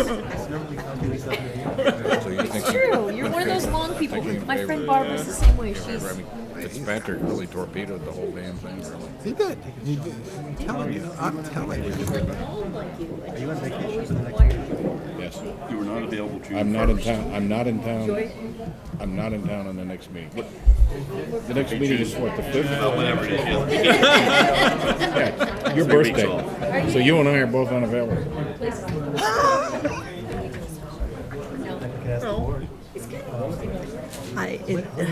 It's hard for me. I leave on Wednesday, get back on, late on Monday. And the snow. The day of the meeting. I'm not back. Everyone is working. Oh, you're watching TV? Oh, okay. I was calling to tell you, I told her it would be 20-minute. Oh, Frank. I'll adjourn this too. Oh, you mean you mean the conversation I just had with Dan? It was on Somebody TV? Can we talk to everybody and see if we can do it? Yes, Bob. Oh, really? Oh yeah. I kept hearing him say, "Look, Oh, you mean someone else said that? Someone else said that. Thank you, ladies and gentlemen. We're ready to come back into session. What? Here we are. Ms. Leibold? Thank you, Mr. Chairman. All right. We appreciate the time that you gave us. I think at this point, We're going another hour here, at least, by. I didn't realize he was on the cell phone either, sorry. right. I think at this point, we are going to request an adjournment of the meeting tonight to give you some time to digest some of the testimony and the information that we provided to you. That's certainly a reasonable request. I understand that there's probably some conflicts with respect potentially to vacation schedules for the next planning board meeting. So if that's the case, we would seek to request potentially a special meeting if that could be accommodated. Normally when we try to do these, we do them via email because I just realized I can ask everybody tonight, but I don't have my calendar in front of me, and I'm afraid my brain is like a sieve these days, and I didn't bring my cell phone, and I'm not good with that either. But if there's a date that we can all agree to for a special meeting, if that's what people want to do, then I will just rejigger and accommodate. How's that? Very technical, and I like it. Well, no, I'll just adjust my schedule. Is there a certain date, is there a date? What's happening is Mr. Bickford will be gone for the next meeting. Does anyone know any dates that they're free? And a special meeting would probably need to be to accommodate people's work schedules, like around 6. Yeah, certainly, we're willing to be flexible with And that. in a week, the ZBA meets here, so we couldn't meet in a week because that's their regular The meeting. following Wednesday would be the 29th. Are people around the 29th? What day of the week is It's a I'll be Wednesday, in Europe. Wednesday, the 29th. Mr. Marsigliano will be in Europe. Okay. When do you leave? When do you leave?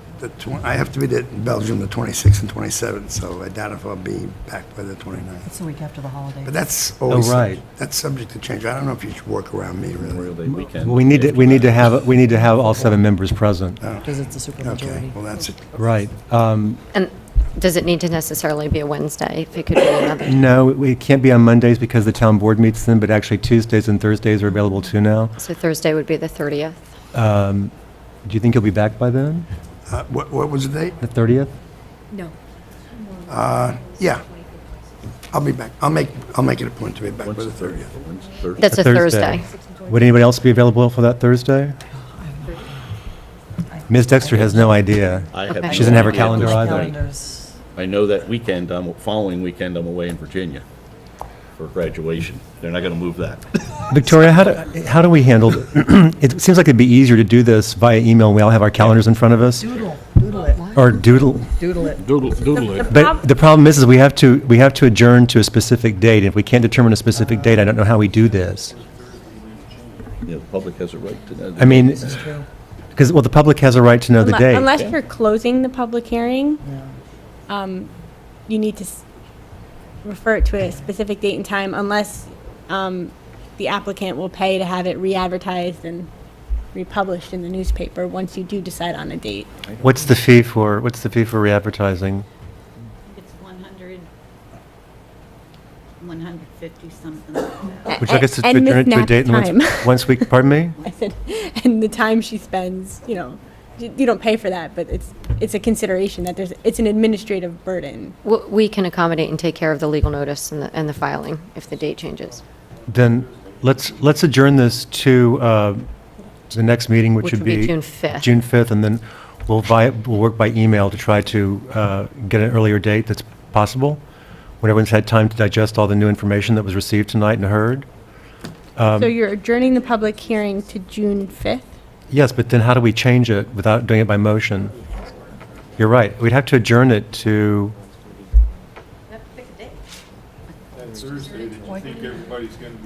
Well, if you adjourn it to June 5th, and the special meeting happens after June 5th. no, Wait, I'm sorry, Okay, how then many, you can how change many it at the members are June not, 5th meeting. how many members are not available on June 5th? Just one. I mean, I don't know about Chris. we don't know about Chris. no, we don't know about Mr. Oliver either. He's not here this evening. Well, you don't need 7 members to vote. I mean, you're a quorum as long as you have 4. I mean, I understand the If there was supermajority 4 vote, then it would requirement. automatically fail because I need 5. Understood. And I think that you'd prefer having a full board present. I think it's a fair request. I do too. I'd like to have all 7 present. So the thing is that just for the audience's edification, if we are required to adjourn to specific dates, the only way we can change that is to come together again and then change it by What about the second motion. meeting in June? Could I make another suggestion? If whether or not the board is, at this point, we provided a lot of testimony, is willing to close the public hearing.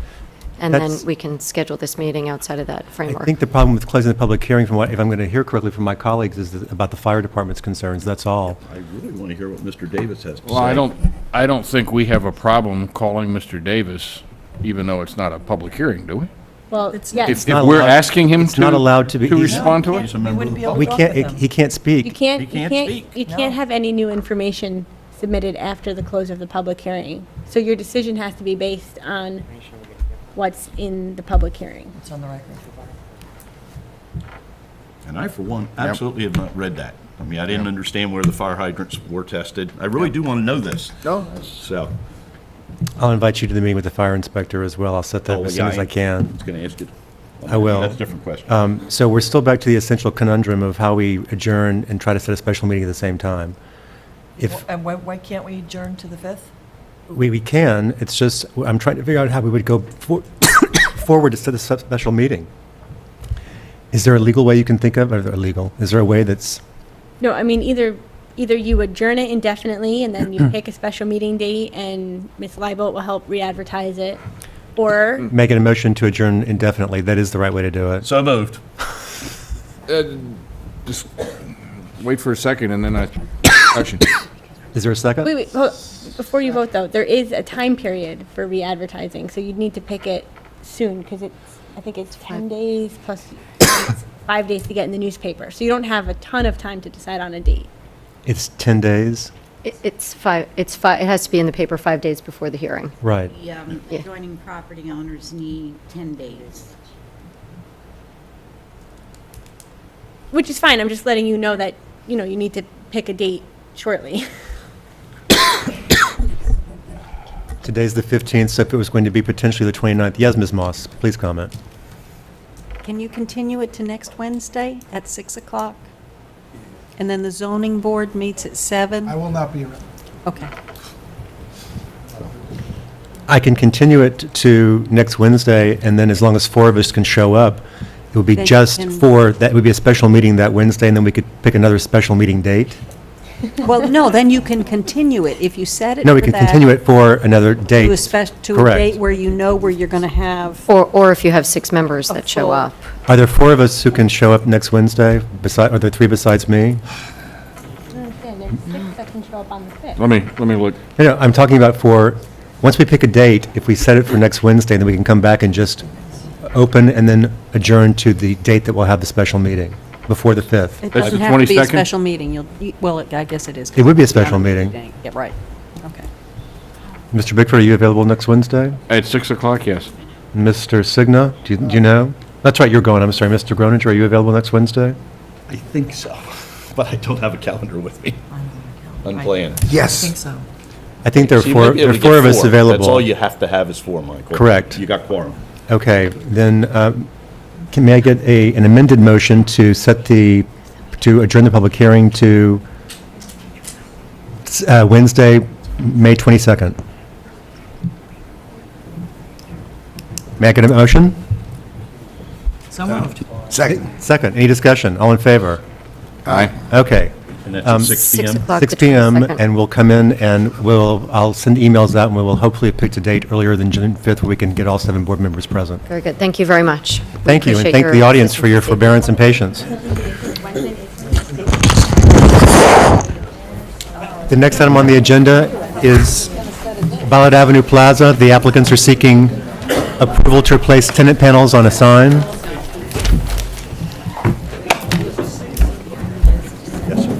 And Board Member Murphy is back. Thank you again, Mr. Bickford, for your service to the board. Has everyone had a chance to read Yes. Ms. Moss's letter? Anybody have any questions of the applicant about the sign? Since we're in a rush, do you mind if we go ahead and just push this through? Who has this file? Video treat? Which one is it? Video treats, land, Page Plaza? No. This is it's the resolution recommending granting a sign permit. If no one has it, I will do it. No, here, do you have it, Ed? No. Oh, okay. Somebody here. Nothing. What It's you just, giving me up? do you have any questions about the sign? Violet Avenue Plaza is proposing a new freestanding sign, and that application came in. They also have a tenant for the... Microphone? We can't hear you. Really? They also have a tenant for the old Eddie's gas station that's going to be renovated. The eatery. And the eatery. So there's a wall sign proposed. So there are 2 sign permit applications and 2 recommendations. Both are code compliant, and there are no issues. Anybody have any questions of the applicant about the signs? No.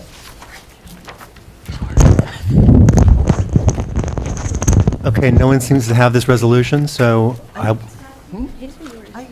handed everything out. it may be that it wasn't handed out. Is this it? I have a copy of the resolution itself. I have it. Read it. Want me to read it? Let me. Thank you. Okay. Resolution number 1513. Whereas a sign permit application was submitted for Town of Hyde Park zoning administrator on May the 1st, 2013 for replacement of freestanding sign for 4 tenants panels and 3 for unidentified copy of which attached here to whereas now therefore be it resolved that the planning board recommends approval of the sign permit for replacement freestanding sign and tenant panels for Better Tan, the eatery, in NYKA Martial Arts. Is there a second? Second. Any discussion? All in favor? Aye. Any opposed or abstained? The motion carries 6-1 with 1 absent. Congratulations. Yeah. I've never been to a planning board meeting where I never had to say a word. This is good. I like it. Our pleasure. Try. You guys are the best. I love you. Well, after sitting there for an hour and 45 minutes just waiting on a sign permit, I didn't mean to rush, but when we get recommendations from Ms. Moss saying there are no issues, there are no issues. We'll be looking forward to seeing the new business in our town. I'm just working with Don. We're getting a building permit. It's not a big deal. A couple weeks maybe. We'll be going. So for the summer. I hope so. It'd be nice to have a new restaurant over in that area of town. Yeah, Yeah, they need a restaurant. yeah. They do. Yeah. I think the gas station looks lovely the way it is. I'd be sorry to see. Right. Yeah. Thank you very much. Thanks, guys. The next item on the agenda is Mavis Tire. Automotive, I should say Retail and Service Center, excuse me.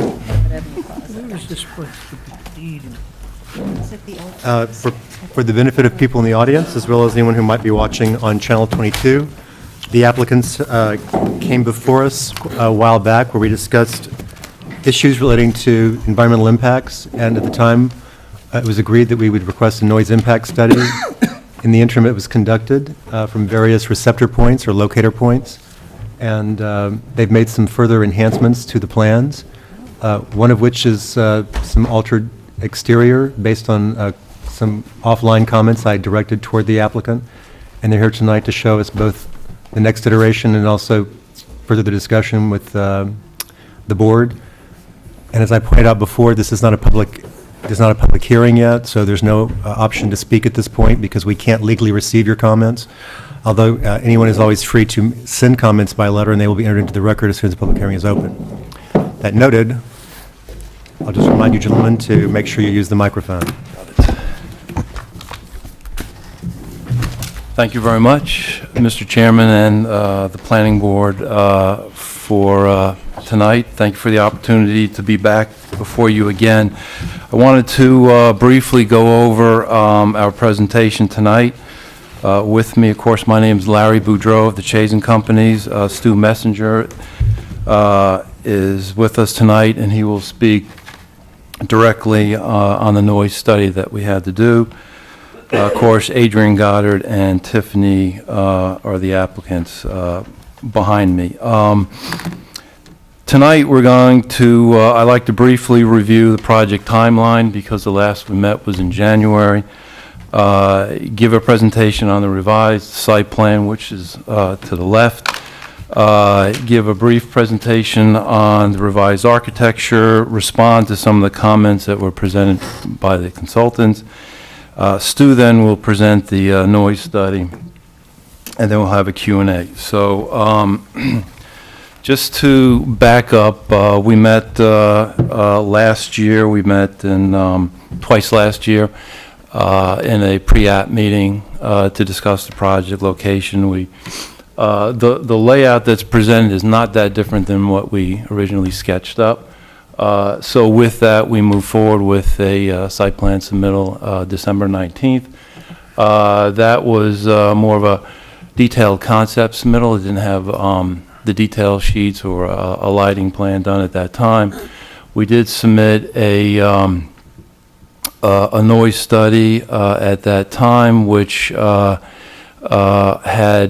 two existing Mavis sites that were done, and those sites were correlated to this existing site. So that was submitted in December. We met January 16th on the concept plan, and it was decided at that time that we needed a more detailed noise study. In addition to, finalizing some of the details and receiving the comments and responding to those comments. So between January and March 30th, when we actually started the noise study, we had an approved protocol for doing the noise study for this particular site. So that took a while to get done, but we worked with your consultants, of course yourself, we got it done.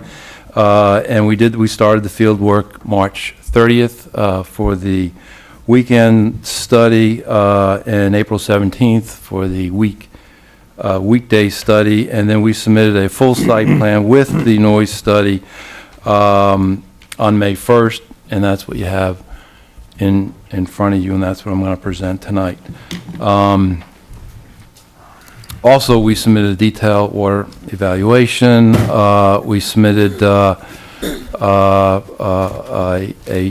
we had to, one of the comments was to reach out to SHPO, which we did, and we included that in our submittal. So just going forward, Thank you. just talk. Here's your recognition. You can just slip this in your pocket. Okay. Hello.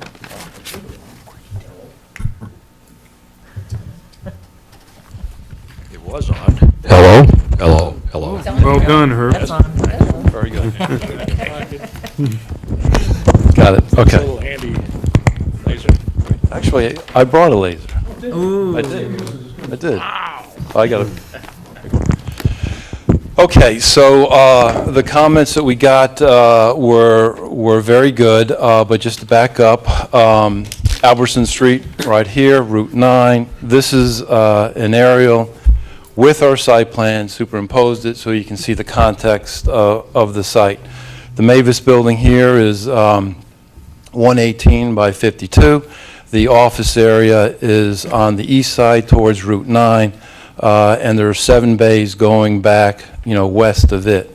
The setback here is 10 feet. We're right on that front setback, brought it as close to the road as we could. This setback is 5, we're about 10, and this is 20, so that fits in there. The required parking is 15 on that site plan that was submitted in January. We had all 15 spaces within the site. One of the comments was you can provide off-site or on-street parking, which we did. We provided 3 here and eliminated them, 2 here, and we reconfigured this. You might remember we had 2 spaces here, so this is a lot more efficient by putting the 3 on-street parking there. Took the 2 out here. It was able to really, we're able to really develop, that green space right at the intersection, which complements this one here, where we developed. You may remember that this exists right now as a gas station. There are 2 curb cuts along Route 9, one here, one there, and there's one on Albertson Street. We held the one on Albertson Street, and we're closing one on Route 9 and keeping the northern one, but we're going to modify it a little bit. Of course, that's going to require a DOT, permit to do so. Other comments, we showed a cedar fence along here. The comment was to extend it along here, which the site plan does. We added another seating area here. We have a bench and a trash receptacle there. Of course, we had one here originally proposed. There was comments on providing either more fencing along here or landscaping, which we provided landscaping. You'll see that on the plan. Drainage-wise, well, before I get to drainage, sidewalk-wise, you've asked us to extend this sidewalk here all the way along the frontage, which we did. It runs right off of the property line. You've asked us to show how we're going to deal with closing this drive, which we did. Of course, this grass strip will continue through now, and the sidewalk will continue through, so that drive will not be there. From a drainage standpoint, this site is all curb through here. The high point is here, drains out that way. There's lows here, and we're tying into the DOT drainage, which when you drive into this southernmost drive, you'll see the catch base. So we're tying everything into there, and we had to attenuate on site because we can't obviously increase the flow going through that pipe. That was presented in a technical report, which I know Andy may have some questions for us. So with that, the other thing was a loading zone, and we took it a step further with that and actually showed Mavis requires a 50-foot truck template. So we used that, and we actually included that in the drawing to show how it could get in and out of this loading area. And with that, I'm going to jump to the architecture, show you what we did there real quick, and then Stu will present the noise study. The previous elevation, here we beefed it up, and you asked us to use get the inspiration from the Belfield Cottage. Did that get it right? Okay. So I have it somewhere. It's on the back of something, right? There you go. I did. So this configuration is matched there, and you can see it, here as well. So that there, you can see the eyebrows here and the dormers. On the back of it,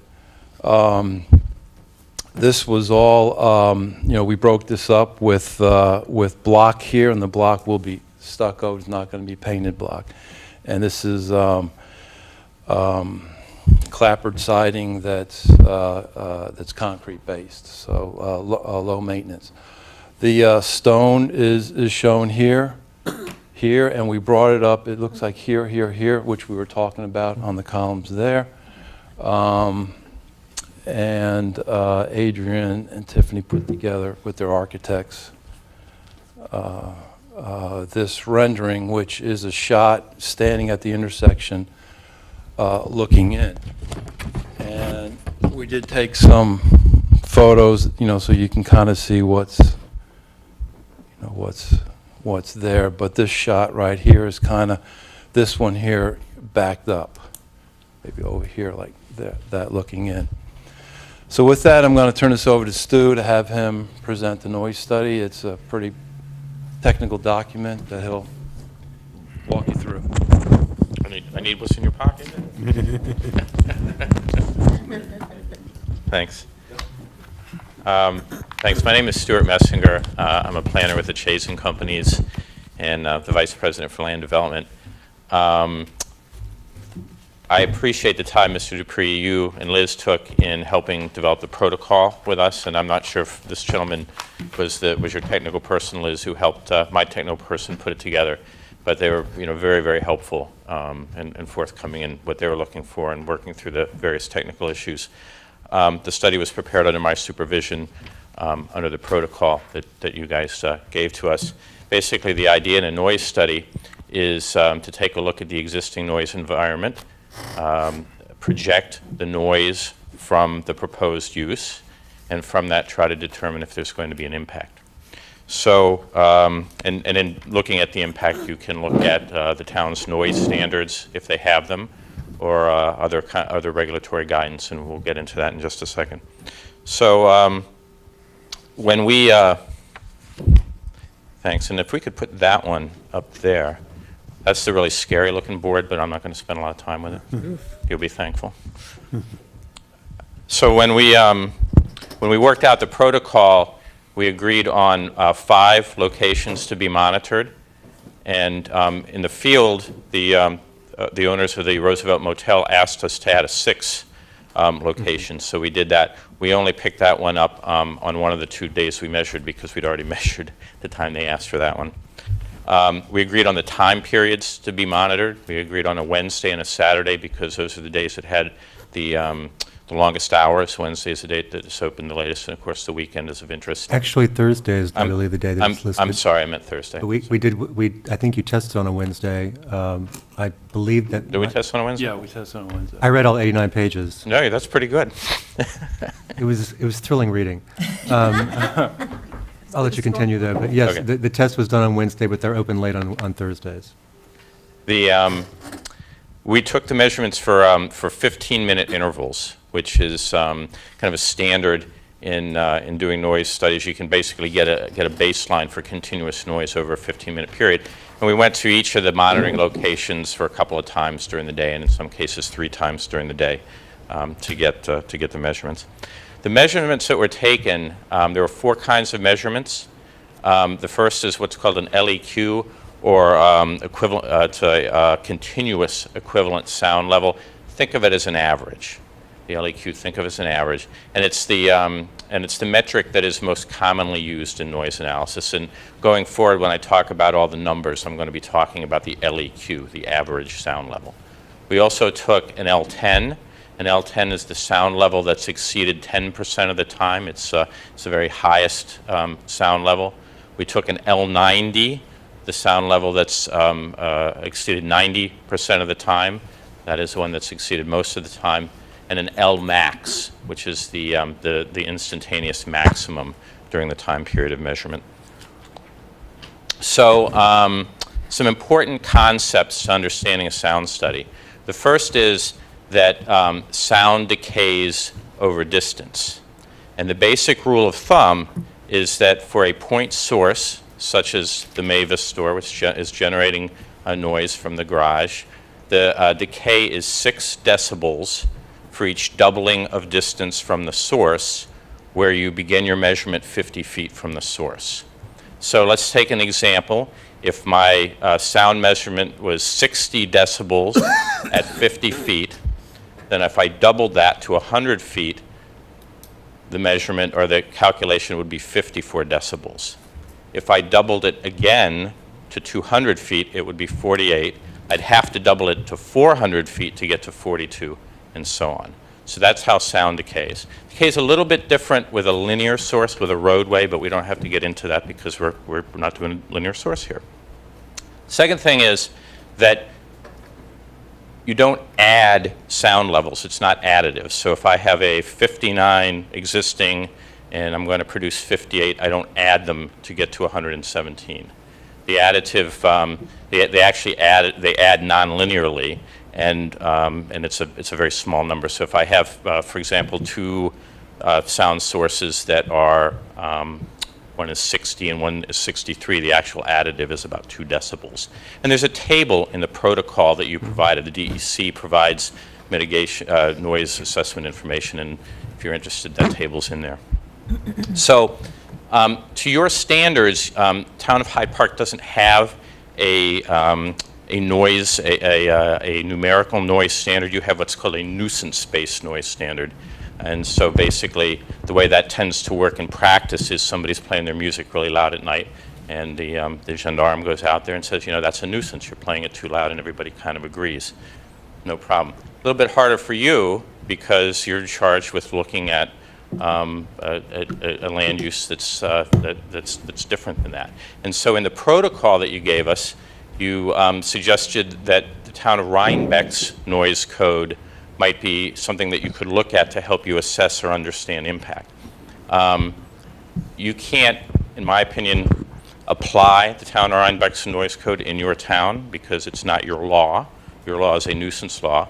But in trying to understand the impacts of this and how it compares to a town that does have a noise standard, seems like one way you can look at it. The second way to look at noise is through the DEC's program guidance, and that was again provided in the protocol that you gave to us. And the DEC's program guidance basically suggests that if you have a noise increase of 0 to 3 decibels, you don't notice it.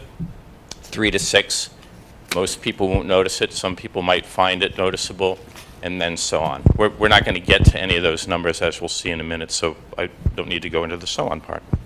So that's some background that I think is helpful. In general, I can tell you that the noise environment that we're talking about here is dominated by road noise, and which is not surprising. The other noise source is church bells.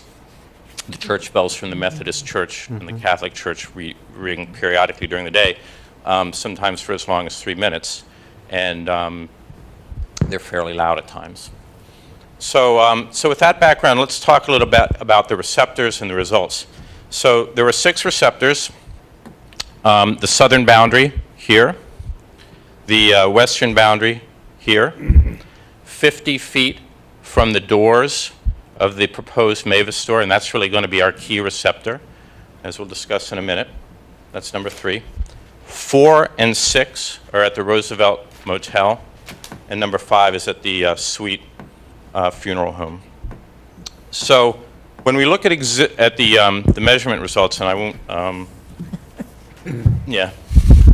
I won't try to do that. The key thing here is we also took measurements from 2 Mavis stores, one in Florida and one in Pleasantville, and we submitted those.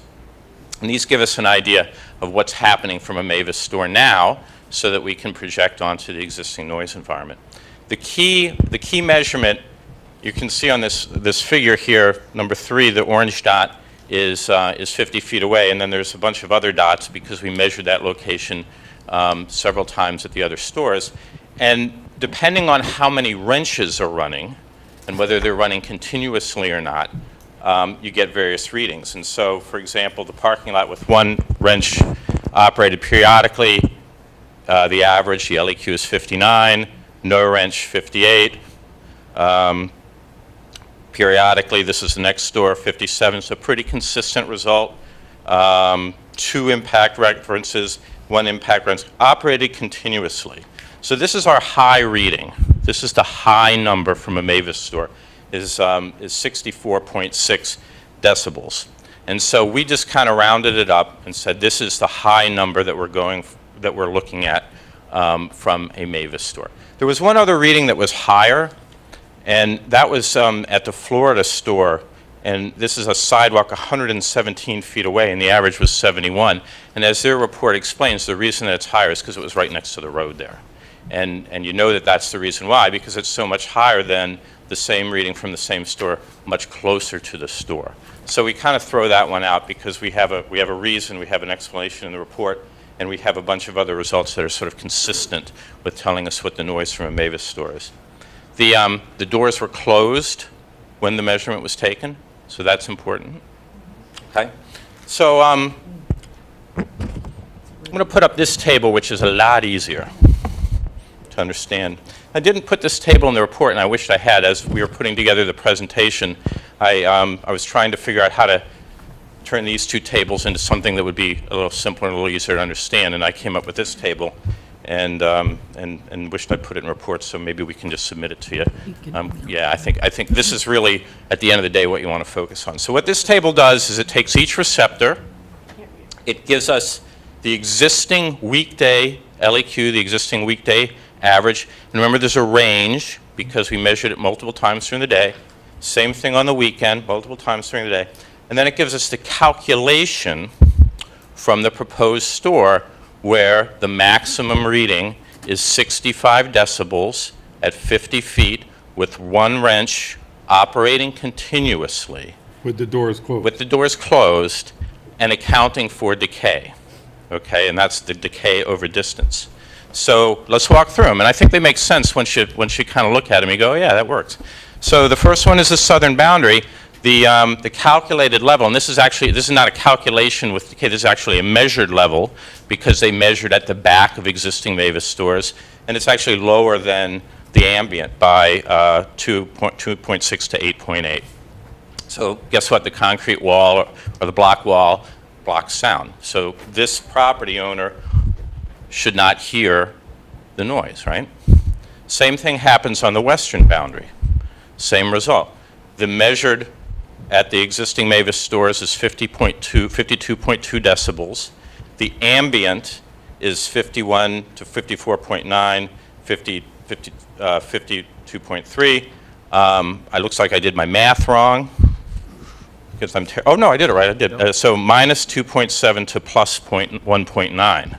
So they're in a little range there, but how does that, in terms of impact, it's less than that 3 decibels of perceptibility, and it's well below the standards in Rhinebeck. I don't think I talked about those, and I'd meant to.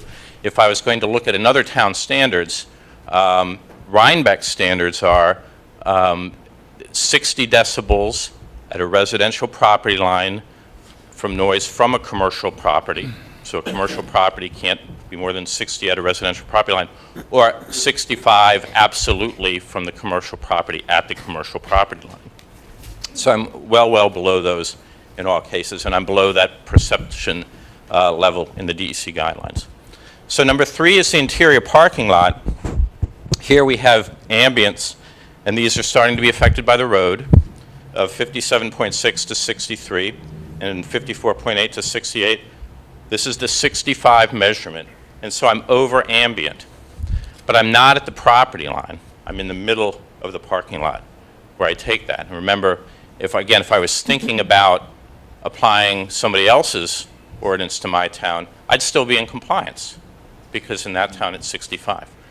But that's not where you're concerned about the impact, right? You're concerned about the impact now on the adjacent properties. I think we've already talked about the 2 residences. So now let's talk about the motel, which is receptor 4. The existing weekday here is 62.3 to 68 and 63.3 to 65.4. Here we do the calculation, the distance attenuation calculation. And frankly here it's, this is really conservative because we're going to go around the corner. The actual noise is going to emanate from the door here, and the motel is here. So noise travels in straight lines and then bounces around. But we're just going to pretend that it went right out the corner in this way. Receptor 4 is at about 100 feet, so that's 6 decibels of decay. I'm at 59. Okay, so 59 is below ambient by 3 to 9 decibels. It's below that 60 decibel that another town uses, and it's below the perceptibility threshold that we talked about earlier. And 6 is similar. 6 is sort of interesting because it illustrates the point that I've been making about the decay of noise with distance. 6 is located a little further into the property, so it's farther away from the road. And what do you know, the weekday LEQ that we measured, the weekday average sound, is lower at 6 than 4. It's the range was the closer to the road is 62 to 68. This one is 61 to 63. I didn't do a new calculation for this one. I just used 59. An actual accurate calculation would be a lower number because it's farther away from the Mavis store. But I didn't try to do it because I didn't see really the point. I mean, it's farther away, and the same point is made. And so then the final one is number 5, which is the suites parking lot. The ambients here are 52 to 57 in the weekday, 51 to 59 in the weekend. And this is again where we double the distance. This is almost exactly 100 feet. So the 65 becomes 59.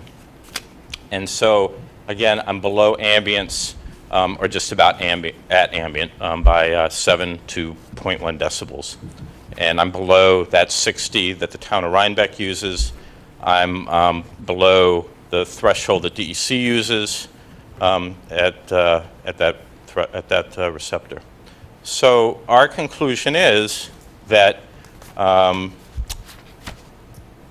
you're not going to have a nuisance from this because we're below ambience at the adjoining property lines under worst case assumptions with respect to, remember, the 65 number that we're using as a measurement is wrenches operating all the time, which of course doesn't happen in real life.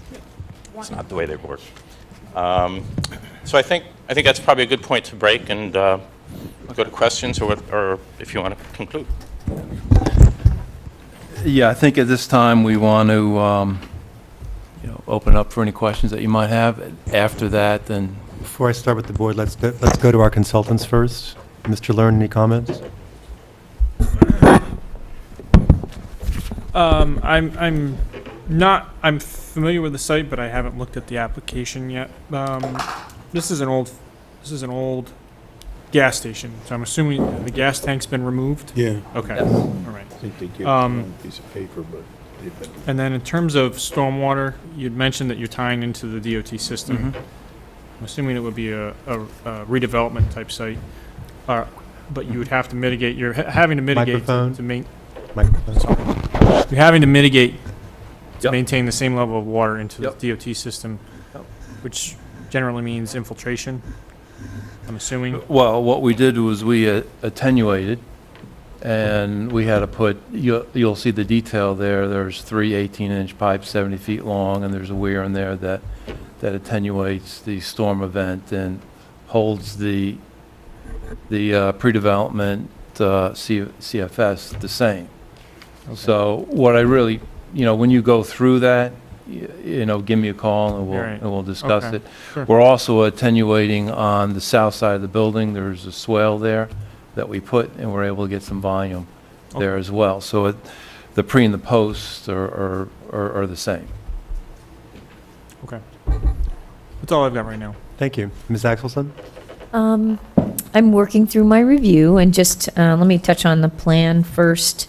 A lot of the comments, plan review comments that we had have been addressed, so there are some details that I'll need to write up in my comments. And let's see. I know that some architectural details were provided. There was a photograph that was, I think, intended to show stonework, but it was really hard to see, I think, unless I'm confusing this with another application. Anyway, so I'm finishing my review, plan-wise. Do you mean this one? Yeah. You can go by and see it. I had suggested to Mr. Goddard. It's on your, when you take a right, or depending on where you're coming from, right or left to go into the Wallace Center, you'll go straight west heading to the river, and you have to hook a left, and it's right on the right. Okay. I'm on the board of the Beatrice Ferrand Garden Association, so I go by it a lot. But in talking to various members of the community, were coming up to me expressing outrage initially, just to me personally, that Mavis Tower would be coming in here. And so to kind of hopefully mitigate some of the negative reaction, I thought if they can really pre this up and make the architecture as best as it can be, that might ameliorate some of the public hostility I was encountering initially. And I didn't hear back from Mr. Goddard actually for a couple of weeks, and I thought, oh, he's going to kill me now for suggesting it. And then he wrote back and said, oh, look, we've got a new plan. It's going to look more like it. So that's where all that came from. Sorry. Okay. No, that's fine. I can take a look at it. Anyway, so a lot of the plan comments have been addressed, although Andy and I haven't conferred about engineering comments in the stormwater.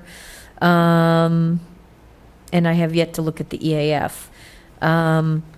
Also, I did have a little bit of consultation with George Schmidt, who is the engineer in our office that worked on the protocol, the noise protocol with me. And so he has some concerns, and I wanted to hear what the board had to say tonight about the plans in general and the noise study. And we'll write up our review, but I know that he mentioned that he didn't have the raw data that he requested. I know that's one of his concerns. And then, let's see. He had some concerns about the comparative sound values, and he had some specific points on the scope. If it's all right with the board, I'm going to write this up, but I'll probably also have a conversation with Stu Messenger to try to get some of the more information that we need. But in terms of, I feel that we have enough information to at least consider initiating seeker if the board is up to that tonight, and then we can keep looking at the sound analysis. Okie doke. Thank you. Ms. Moss, any comments? Ms. Polidoro, any comments? I have a few comments. I noticed in the noise report, it said that you're going to be combining the tax parcels. Right. Are they shown on a filed map, those two parcels, or were they created by deed? You don't need to answer that right now, but if you're amending a filed map, you'll need to submit a subdivision application with this as well. It's in the cover letter, it says that there's two parcels and they're going to be combined. You may not be thinking about actually combining them in the subdivision sense. It's up to you. Just keep that in mind. It creates, I mean, if you have a lot line going through, you need. It creates a problem because we shouldn't be approving any structure that would be sitting in the middle of a lot line. Right. Because we've already seen that happen in Hyde Park. Yeah. Okay. So the intent is to combine them. Thank you. Right. So, okay. We could talk about that. Second, we can initiate seeker tonight, classify it, declare lead agency. Something the board has done in the past, which you may want to consider on this application because it has generated public interest, is holding a public comment session on seeker impacts, because generally the public hearing doesn't start until after seeker has been discussed and sometimes even decided. So this will provide opportunity for the public to comment on potential impacts, which the applicant will then have to respond to before the board can make a seeker determination. So something you can consider. And then, as far as I'm concerned, the noise report that's submitted does not comply with the scope of work that the board requested, and I'll defer to the planning board's noise consultant. But some of the things that we asked for that we didn't get, we wanted measurements with the doors open, all the measurements at the existing. What happened is we thought they were going to go out and take new measurements based on the scope they just repackaged what they took back in December, and it didn't really fit the scope that we requested. So some things, one wrench at a time. We wanted a worst-case scenario situation. We did want the doors open, and we wanted measurements. It was a slow response time, and I think we did want the fast response time as well, because impulse noises are different than non-impulsive noises. And oh, it says here slow. No, for the existing sites. Yeah, I mean, that's where the real meat is. So that's clear, we did not do the measurements at the existing site. Right, so I think that's where we're gonna need some more information. So we can work on all that, but just giving you my initial thoughts.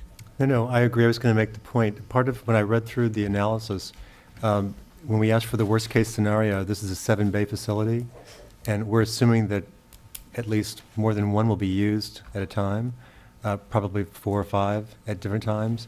In addition, the reason why the fast setting needs to be established was because percussive sounds, as Victoria said, are different. When you earlier compared the church bells being loud, they are, but that's a different kind of sound than the impulse or staccato percussive sounds. The fast setting, I believe, when we were looking into protocols, was the one you're supposed to set your gun. Right, for gunshots and quick things, because even if it's at a lower rate, that type of sound can have a greater impact. And that's what we're trying to study here. In particular, while I understand sound decay, Mr. Bickford, if you saw him before, is an engineer and was actually explaining that to us in an application long ago about how it decays down. I believe he used another number than what your formulation was, but it probably comes out to the same thing. I trust you. But in that case, we were looking at a batting cage, which again is the same kind of impulse sounds because it's loud, thwacking of a bat that seems similar to an air gun type. And in that instance, there was the nearest houses were really far away. The applicant, by the way, I just should add, dropped that portion of the application just because they didn't want to get into trying to do noise studies or impacts and face controversy. But I think this is something that at least the neighbors, the residents who are around, while I'm aware, I'm fortunate enough to live on the river, and when people tell me about the trains on this side, I go, what trains? I don't hear them anymore, but I can guarantee I hear all the commercial freight traffic that goes across the river because it travels right across the river to me. It's a pleasant sound, but so I want to make sure that we have enough information that we can engage the public and say that we've analyzed not just those 2 receptors, but the idea of where else the sound might travel toward as it starts bouncing around, as you said, because How would you propose to do that? I don't really know scientifically because I'm not an audio engineer. Yeah. I spent 37 years in the commercial tire business, so I know an air gun when I hear it. Okay. I also know tire guys, and they're not going to keep the doors closed in the early spring, and I bet you're going to shut their air gun off when somebody opens the door to let a car out. Okay, so personally, I think what you need to do is to measure what sound emits from an air gun right there, and then how far that's going to go with an open door to reach the neighborhood. The inside of those 2 examples that you used in your study, I mean, some of that sound could have easily been absorbed inside. We don't know what was inside. It might have been typical, it might have been atypical. We don't know that. But to me, sitting here, your study after my 37 years is meaningless. All right? We're not talking about the doors closed. We're talking about reality here. A couple points.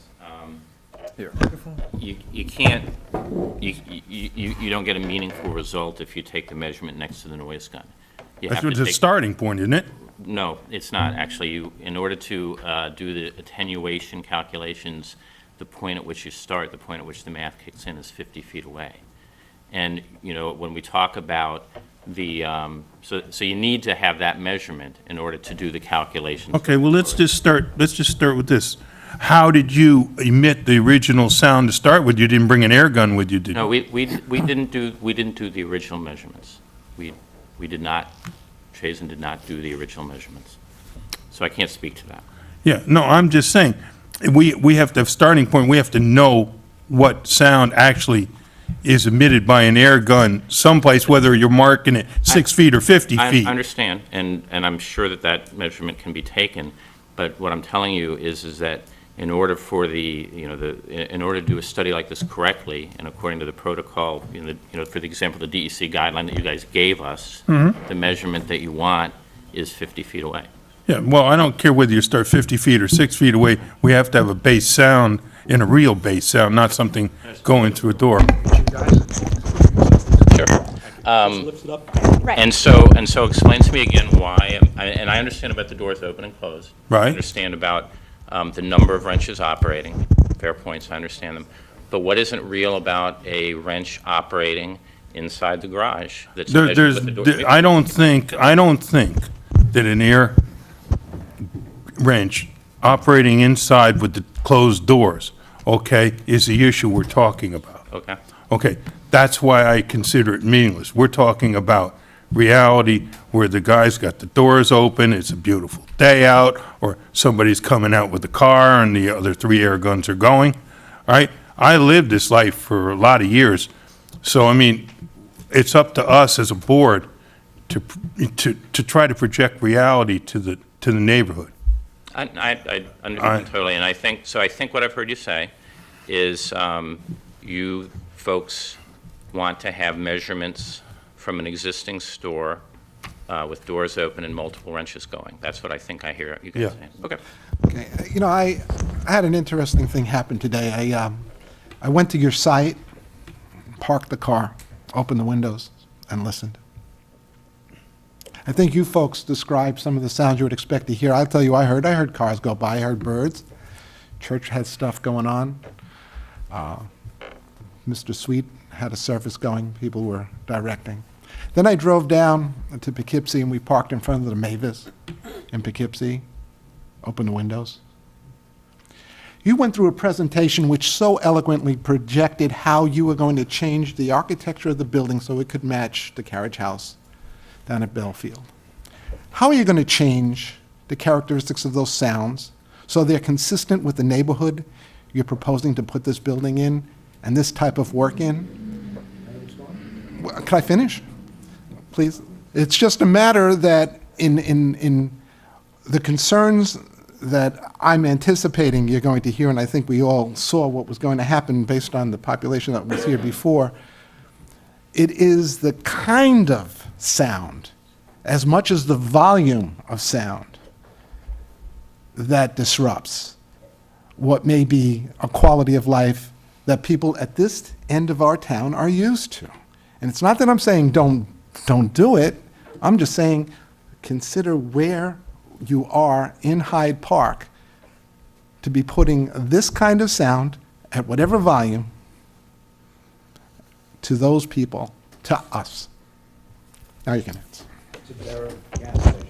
Excuse me? It's only a service station. It did not do repairs. Is that a positive for the neighborhood? It did not do repairs. We're talking about the sound, sir. It did not do repairs. How much sound do you think cars going in and out of the gas station make? Not a gun. Go down to Poughkeepsie. I sat out there and listened. I heard the. This is a bogus study? I'm sorry. You're right. Are you suggesting that? I am not talking about the study. What I'm trying to bring to your attention, sir, is that you're talking about a quantity of sound, and I'm talking about a quality of sound. I'm talking about the same reason you have changed the architecture of the building to be consistent with Hyde Park, to saying the quality of that sound in this part of town is what has folks concerned. That's what I'm saying. The operational protocol of these stores. Wait, I'm sorry, thank you. Pardon me. People can't hear on TV. The operational protocol of these stores is to, in spite of what Mr. Murphy said, to operate with the doors closed. That's not what was going on right now today, which was not a warm day. Okay? Doors were open, people were banging. It wasn't only the air hammers I heard. Where was this? down in Poughkeepsie. And let me also echo this. I did exactly the same thing. You have a Mavis Tire operation up in Rhinebeck, New York, across Route 9 on the west side. They had 4 of the 6 doors open for the 15 minutes I was there. You heard every possible sound from somebody using a sledgehammer, I think. Exactly. I mean, it's that kind of This is in sound. Rhinebeck? This is the one on Route 9, right across from Williams Lumber in Rhinebeck. Really, please go look at it. Listen to it. Right. I've been there. I assume your noises are going to be the same. Think that's a compliant use in Rhinebeck? I have no idea if it's a compliant use. What I'm saying is, this is a relatively quiet neighborhood. You have a funeral home next door. And we're trying to find a way to accommodate your business needs for a commercial operation in what's relatively a quiet neighborhood. So if the doors are closed and there's a violation of that protocol, presumably the building inspector would give us a violation. I can't answer that question. I don't know. I don't think so. No? I don't think so. I don't think you could write a code that says that. Well, wait. If Mavis's own protocol is to keep the tires closed, Yeah. if that's violated, the building inspector nor the zoning administrator has any authority to go and say, shut the doors. I mean, that's within the manager and whoever owns it could then say you're fired. But because the Rhinebeck location was introduced, we've all, I think every board member has had an occasion to drive by and see doors that are open periodically. I've been by the one in Poughkeepsie. These are not criticisms I'm offering. It's just saying that we're stating facts that we've seen, which we're allowed to do. I mean, it's anecdotal. Did you measure the sound, though, Michael? No, and I'm not a sound engineer. Right. What I'm trying to say is just that in the protocol, we ask for doors to be open because we know that periodically doors will be open. I made the statement myself last time that it's one of those sort of conundrums that when you have a nice day, people will naturally want to open up doors because they want the fresh air, and it reduces energy costs. I mean, I think that's probably what people are talking about when they say spring doors, they'd be open. There's profit margins to be examined as well, and if you can not air condition the site because the ambient air will air condition it, it's very tempting to say, I'm going to reduce the cost of my electrical cost by keeping the doors open. And I don't think the study was useless. I think that might just be poor word choice, but I don't think, as Victoria said, that... I didn't say useless. No. I think that as you said, that it didn't follow the protocol specifically. And part of what we're all saying up here is that, it's like I said earlier, the church bells, when I hear them, it's a certain kind of sound, and I do notice it. I'm not even that ear sensitive, but I do hear it. But percussive sounds, the kind that DEC and its protocols themselves, consider to be nuisance. I've explained to the board before when I first read this, that the DEC, what they really evaluate in terms of noise impacts are sharp sounds, I'll call them. Sounds that they specifically refer to when a big, heavy vehicle is backing up and it has that beep, beep, beep sound that's required. That's considered to be rising to the level of nuisance sounds. Not necessarily the level always, but it's just the quality of the sound itself, if it's kept up, is sort of like, torture. Putting, wet bamboo underneath your fingernails kinds of stuff. So all we want to do is make certain that there's not a guarantee, that would be the wrong term, but that we can understand so that when we speak to residents in the area, when they come to speak to us in a public hearing or a public comment session, that we're addressing, that we have those concerns, that they've been properly addressed. And that's what the purpose of the study is that they've been addressed. So so what form of mitigation would assuming we I go don't think through that this process- we're not at the mitigation level No, yet. I'm just, if we're not allowed to assume that the protocol is operating with the doors closed, how would we mitigate the sound? I mean, the operational protocol is to have the doors closed. The sound doesn't Well, emerge. that's what the seeker process is for, so. Okay. I'm sorry, it just seems premature to That's why I don't answer that think we're at question that without stage. having all the information.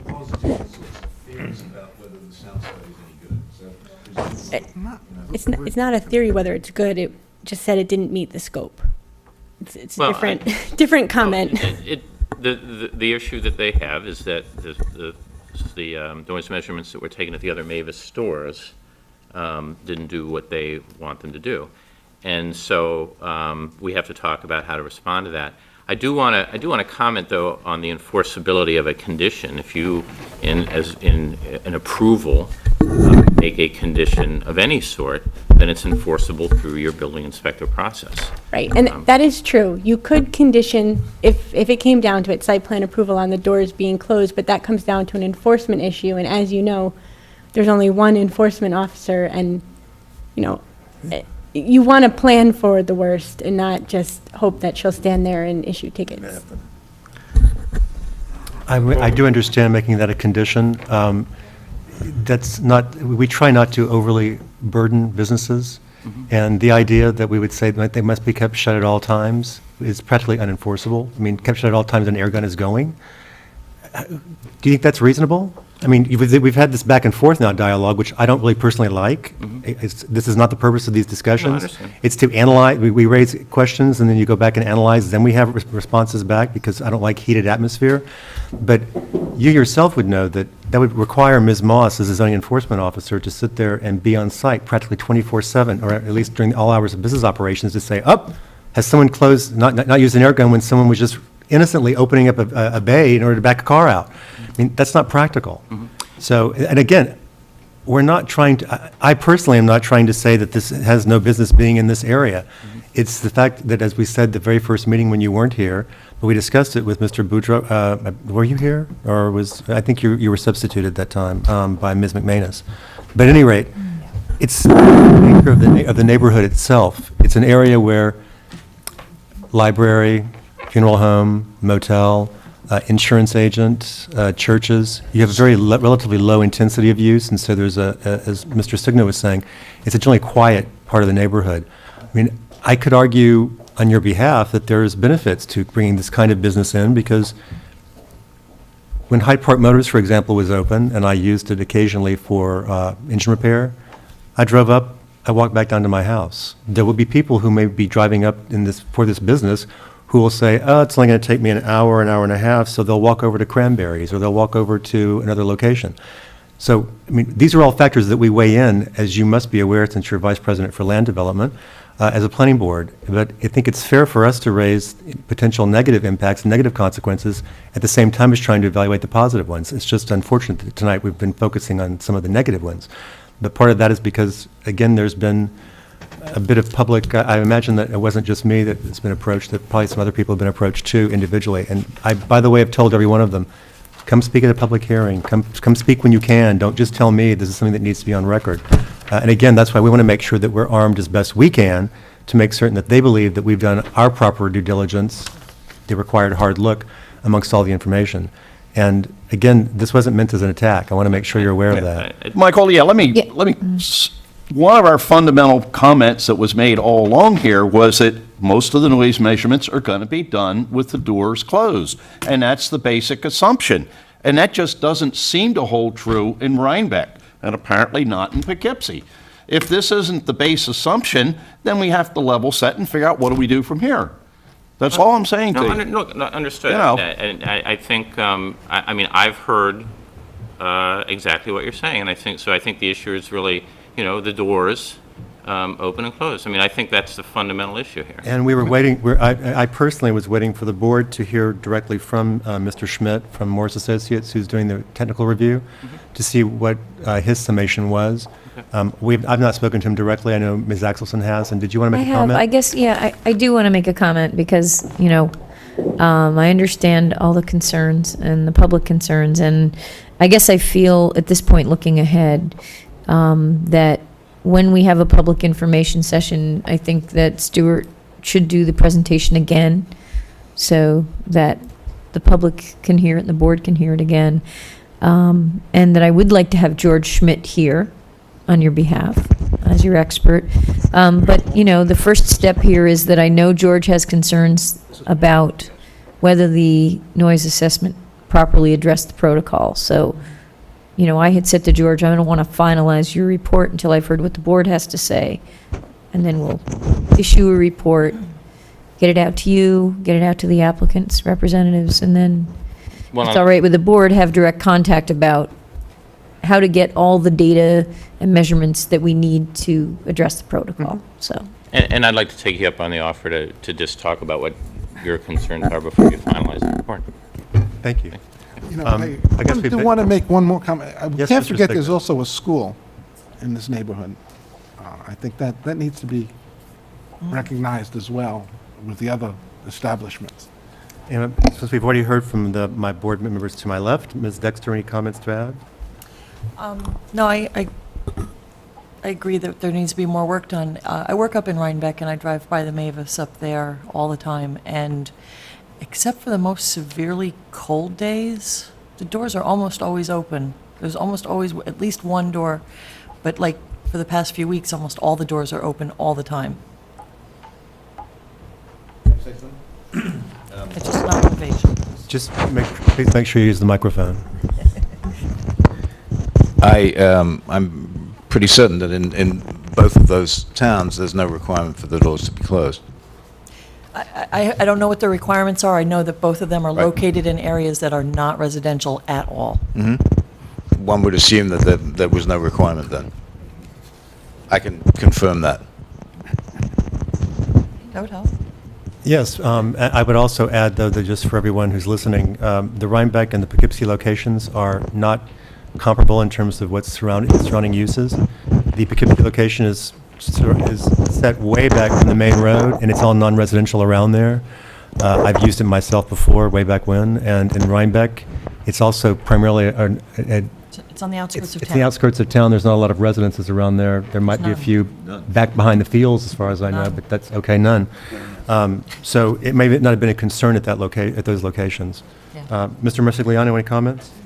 I assume the answer is no, but is there a way to use a different type of gun, or is there a way to silence the gun at the gun? I mean, have you looked into that ever, or is this such a unique situation that it never came up?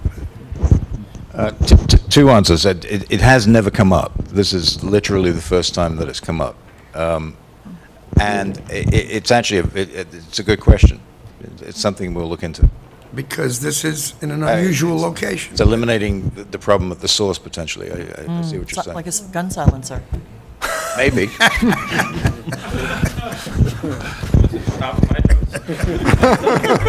That would solve the problem.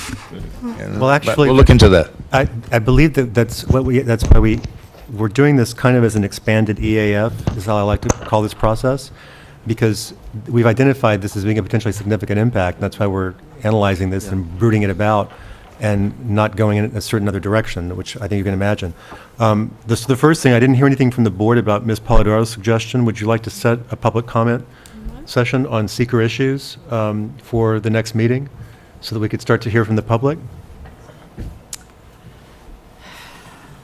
This is not a public hearing. No, We I just think it's always good practice if we can, but if my understanding is correct, the applicant needs to pay for the noticing and all that other stuff. No, this is not a right? public hearing. This is a public Oh. comment Just a session. public comment No one is session. actually, there's nothing Oh. mailed to anyone, nothing happens other than they come Right. to speak. I think we Oh. need a little We, bit more we should information. provide for some notice so that the public is aware of it, and you may want to direct Donna to put it into the newspaper. And yes, we should ask the applicant to reimburse us for that cost. What is the advertising fee? $35 for the Poughkeepsie Journal or something? It depends on how long the advertisement is. Each one is a different amount. Oh, okay. My apologies. Yes, Mr. Murphy. Well, I was just thinking maybe we ought to sit back and see if we can come up with some answers to some, whether there is an air gun that doesn't make noise, or they get some information on what the levels of the noise are before we actually have a public. I think it might be helpful to have, the reason I suggested it is because the public might raise an issue that you haven't thought of yet, so then the applicant can get all of the issues in order and then come back with a Yeah, but response I to mean, I everything. think without the answers, we might get more of an hysteria thing than we need to have. Okay. My concern would be the context in which that first public participation would be compared to the public hearing, and if there's no difference, then it's almost semantic, and I don't know what the point Well, is. the But if it is different, then we need to be able to... The difference is just, again, it would be, it's whether we feel that we would like the public to help guide us in making, in exploring all potential seeker impacts. Okay, and then it has to be... I mean, a public hearing is Qualified. really, it's, the way, this is funny for anybody in the audience, it seems odd, but under certain kinds of applications, and I'm talking about subdivisions, judicial decisions have been rendered that seeker must be concluded before the public hearing is opened. That's not necessarily the case with commercial site plans because it hasn't been litigated further, but it could be. So generally speaking, you try to only have public impact once you've already made your secret determination, which seems contrary to, because you want public input. But the public is supposed to be opining about specific elements of the site plan rather than, during the public hearing, rather than what any potential impacts there might be. So there's not really a way to allow public comment on that unless you specifically set a session for it. Am I saying all that correctly, I Yes, hope? and also you generally set a public hearing once you're further along in the review process where you have a plan that you're comfortable with, whereas this public comment session would allow it before you've gone through all that site planning. And I might add, there will be no back and forth between people coming to speak and the board if they have questions. That's not really the purpose. I mean, certainly some of us could answer them if so, but that's, we don't need to make these a back and forth. No, and I wouldn't recommend that. We did this once before for one of our applications, and I thought it was actually very successful because although there was generally a repeat of the exact same concerns that we were raising at the time, I believe there were actually a couple of additional points that none of us had thought of. So I don't think it hurts to get that type of input early in the game so that these guys aren't coming back so many times because of new information always being raised. I'm sorry. All I would suggest is that I think it would be good before we have the public information session to have the noise assessment revised. I agree with you. All right. No, I agree with you. That's what I'd like to do, is suggest we wait until we have a noise impact study that we can consider more complete, if that's the right term. In addition, when I was thinking about it, the town of Hyde Park now has a Facebook page that, I don't remember the exact number, but it's growing exponentially. And this is the kind of, I think we could safely say if we put that out there on the Facebook page, I mean, I'm not a Facebook user, but your likes go to other, like that Brett commercial, and so on and so on and so on. So I think that we could probably get the word out successfully. In addition, I have no problem calling up Mr. Sweet and Ms. Radowski, the owners of the two sites where the receptors were identified. And I have a feeling that they probably know the neighbors around there and could publicize it so that we could always be confident that if we had immediate neighbors, they'd be able to come and speak. There might even be a few here tonight. So, plus we have local papers covering this. I think Mr. Davis in the Poughkeepsie Journal did a story yesterday, I believe. And the Hudson Valley News had an editorial last week. So I believe that there's enough scrutiny on this that it wouldn't necessarily cost the applicant any money to have to advertise. That's my view. So, yes. Thank you. Just a couple things so we're clear. I'm not sure how we spent a lot of time on the protocol and all that. So going forward, I want to make sure we have it right and we understand exactly what the task is going forward. So I think Mr. Messinger? Yeah. Messinger and Ms. Axelson and Mr. Schmidt can all confer. They want me on the line. I'll be available as well as Ms. Polidoro. That's how we did it last time. Okay. However you did that dial-in thing. Yep. So I'm happy. And, yes. I agree that we should have the study revised and exactly where the planning board wants it before we move forward with that. Then again, from a procedural standpoint, when do we circulate? When does it? We were actually, we have a resolution prepared to type the action and circulate tonight, if you'd like for us to go ahead and do it. I think it's, yeah. I mean, the only issue is that county planning will want a copy of the noise impact study because they're entitled under 239M to all the materials that we review. So we can get them to do a preliminary comment letter if you'd like. That's what they'll offer, but it'll be preliminary only, and they'll want to see everything else afterwards. Okay. So if you guys are ready for us to start, I don't see any reason why we can't go ahead and do it because I think it's right. Yeah, okay. Last, before we go do this, I forgot to mention that on the latest set of plans, The gross square footage calculation is incorrect. You have only the building size. Under our code, you're required to add in all the parking stalls, just the 9 by 18 for all of them. Okay. It's a little quirk of our code. It's not the aisles driving around. Yeah, It's okay, just gotcha. little parking stalls, so that should be added. And I think that the board needs to look at the lighting. We have had a lighting commission, and they made specific recommendations. I can send you the 2 tear sheets they showed. One is a bishop's crook Yep, that you see yep. all over town that we Not try a to problem. enforce. I'm just letting you know, Yep. these are small. Yeah. And then last but not least, Ms. Moss, have you ever made a determination about, it's not up there now, but No, I have not. I worked on McDonald's for the last I know. however long. I know. So this, again, I'm just trying to speed things along down the line, but we need to resolve with Ms. Moss how she's going to view, because it's her call strictly, the teal banding Right. with Mavis. She needs to make a determination as to whether that whole teal constitutes a sign or not. It's not our call, it's hers. Just because I can see how she could, and I could see how she couldn't.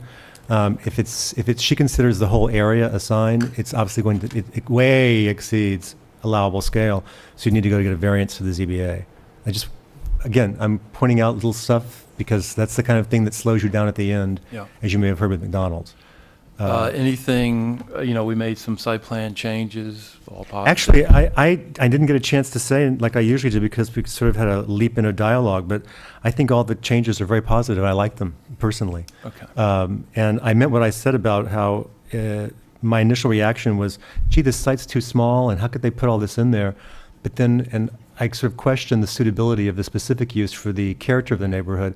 But then I also have, in more consideration, I've been weighing it down, and like I said, I might be a user of this site. I know, for me, I would very likely drop my car off and then choose to walk around and do something, and that is something that we need to encourage, or that we're directed to encourage in our commercial districts, is to bring more people in and encourage walkability, because the nature of this kind of business is that you don't leave it for the whole day unless you're on your way to work or something. And like I said, I used to do this, just me personally, up at Hyde Park Motors. I had a Grand Wagoneer, I could drop it off, and then it was an hour, hour and a half, oil change, whatever. I walked back, and I used whatever was around here, business-wise, to sort of satisfy my time. So I can see that there would be some positive benefits to this. Okay, how about the architecture? I think it's much better. Okay. I mean, unfortunately, we got it. The conversation degraded quickly into the noise impact study. Yeah, and no, its faults. What isn't necessarily a degrade, and I'm just sitting here thinking, just as you had never thought about an air impact hammer that maybe is a quiet hammer, is there such a thing as maybe a 3 or 6 foot fence or something? It could be along the perimeter where the cars are, where the doors open, that's acoustical sufficient to dramatically drop the noise level. That would be code compliant, of course. That's all the mitigating stuff that we have. Well, Right. but But that's that's based the on- sort of thing, if, before you go to the public, you probably want to say, hey, there's some other things we can do yet. I don't know. Exactly. Just like we did with. I had mentioned. That's the advantage of a workshop, by the way. I had also mentioned in our initial meeting of January 16th, the idea of adding something on the inside of the building that would increase sound attenuation, specifically on the bays, because they're all glass right now. The one thing I want to go back to real quickly, I asked where the venting for the carbon monoxide is, Yeah. and I believe you said on the front of the building. I believe you said Little that? holes, yeah. Little holes? And they Is that still the way it's going to be, is it's vented toward the front of the building? I don't know. No, Go through the door. In building these, I can assure you, the HVAC system is now. Microphone? Before Mr. Sweet comes up and chastises both. The HVAC system is probably also much more sophisticated than the Rhinebeck and Poughkeepsie stores, and it's not handled that way anymore. It goes through the HVAC and out. Okay. Separate venting system. Okay, so there's not going to be something extruding out from the front No. of the building. Part of what we've learned over the years on the board is that while we see pretty buildings, we don't see sometimes the guts light of it. dishes, there's a lot that's not hidden inside the roof anymore that we don't get to see at first. No, but I think all the changes, they reflect comments I made personally, so of course I'm going to like them because they're responding to my own comments, so thank you. Does anyone else want to add anything tonight? I'll throw one more comment. I believe I am correct that and I meant to take a picture of it, when I looked at the one in Rhinebeck, I don't believe it says Mavis across that entire banding. I believe it only has a very small piece of it. I really have never seen that store. They have Yeah. very strict signage requirements. Do you remember, Ann? Rhinebeck has very strict signage requirements, so I would not be surprised. Because early on, we were told, oh, it was a corporate requirement, you had to have it on all Mavis structures. And I guess the question is, if there's going to be a problem or whatnot in meeting our sign code, it might be very simple to take it off, and obviously Mavis makes exceptions. We'll deal with it when the time comes. Yeah. Right. So board, are we ready to type the action and circulate? Yes. Okay. Who has this resolution? I got it. Thank Ready? you. I- Resolution typing action and referring the applicant to the Dutchess County Department of Planning and Development, Mavis Automotive Retail Service Center. Whereas, now therefore be it resolved that the planning board hereby classifies the project as an unlisted action under SECRA and declares its intent to serve as lead agency in a coordinated review of the action and directs its secretary to send notice of its intent to serve as lead agency to all involved and interested agencies as indicated on the attached list and directs its secretary to refer the application to the Dutchess County Department of Planning and Development pursuant to Section 239M of the General Municipal Law. Is there a second? Second. Any discussion? All in favor? Aye. Any opposed or abstained? Motion carries 6-1. We'll give you the number of, yes? Okay, all right. I'll email him tomorrow. Yeah, we'll give you the number of plans that we'll need, unless you want them right now. Do we have the list? Yes. Do we have the list prepared? Resolution? Yeah. Ed, can you tell I'm how sorry. many? How many lists? How many No, it's not on this. is it within the other thing? Somewhere there? It's right in front of you. It's right in front of you. Right in front of you. Okay, I'm sorry. No, it's okay. You have Department DEC. Just count. Okay, 1, 2, 3, 4, 5, 6, 7, 7. And are all those with maps? It should, if it's just a check, that means that means it's a Just map. has X's on them. Then that means they're all with maps. So we'll need 7 sets to circulate.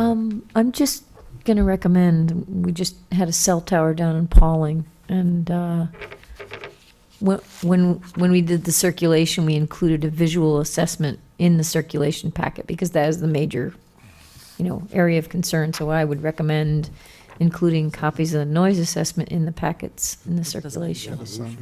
Does he need it? I'll put it right I think there. we definitely should for county planning and see what their comments are, but we can also point out that we've requested revisions, but we haven't requested them technically yet because we don't have Mr. Schmidt weighing in yet so far. So can you submit 7 sets of the noise impact study as well? And also the DAF and the noise study. Yeah. The application. The application, right. Yeah. I didn't just mean maps, I'm sorry, I should have said with full sets of plans. I will do this full submission set, which Thank you. technical documents too. Anything else? Anything else from anyone tonight? So we're not going to, so we'll wait to hear back from you once you've discussed the noise impact study, you'll wait and we'll schedule another appearance to continue the workshop? Yes. Unless you're ready for us to set the public hearing now. No. I don't think we are, but, well, Let's just get moving his tenant. We're going to get the study completed, and then we'll know.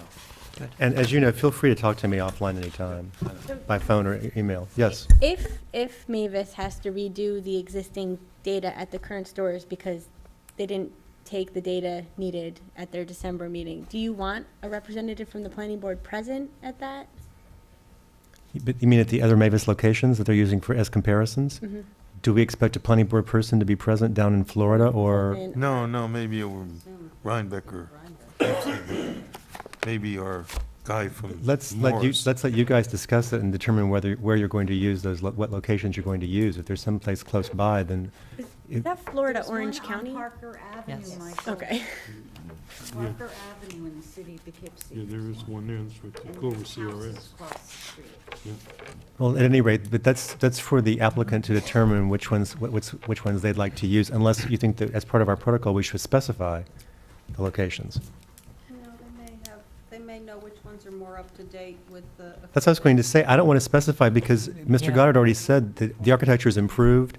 Things change in each location. So ideally, the locations they would want to utilize would be the most recently built because they're going to have the same kinds of, okay. I see nods, so the audience knows what this means. So let's let them propose it. And then, thank you for making the presentation, and we'll wait to hear back from you. Yep. Okay, great. Thank you very much. Thank you. The next item are we still doing Page Plaza Healthcare Facility? We have a resolution prepared for it. I believe Ms. Yeah, Leibolt was just going to granting withdraw her application because all of the conditions have been met. So she does not need an extension. That's what she indicated today verbally. So Correct. I And don't know. She's gone. I We think could just, wait. I mean, it doesn't expire until July. so we'll wait on that one. Then, two other items. One, I need a motion to release, to recommend release of escrow from Stop and Shop from the planning board. So The moved. amount of what? Second. All in favor? Aye. Okay, and then last, you have before you a letter to be sent to the ZBA regarding the variance requests for N&D, meaning the fueling station. If you if you haven't taken an opportunity to read it, please read it, because I need a motion to authorize me to send it to the ZBA. If you'll recall, we already sent one letter, but then in the latest iteration, there was an option A and an option B shown for two sign locations, and Chairwoman Donahue and the ZBA specifically requested that we provide guidance. And if you recall at our last meeting where we discussed this application with the owner, it was we all agreed that option A was much better. That's Yes. where the signs. Very clear on that. So, yes, and so basically the letter just enumerates that we think option. to accept Michael's letter. Second. All in favor? Aye. Motion to adjourn. So moved. Second. All in favor? Aye. Thank you to the media committee as always for televising tonight. And thank you, colleagues. And we found, look what we found. We found the, And where was it? It was buried over here. Oh, it was buried. Sorry. My apologies. That's okay. It's good to hard. know, We yeah. got through it all. Yes. Come on. Have a church client document.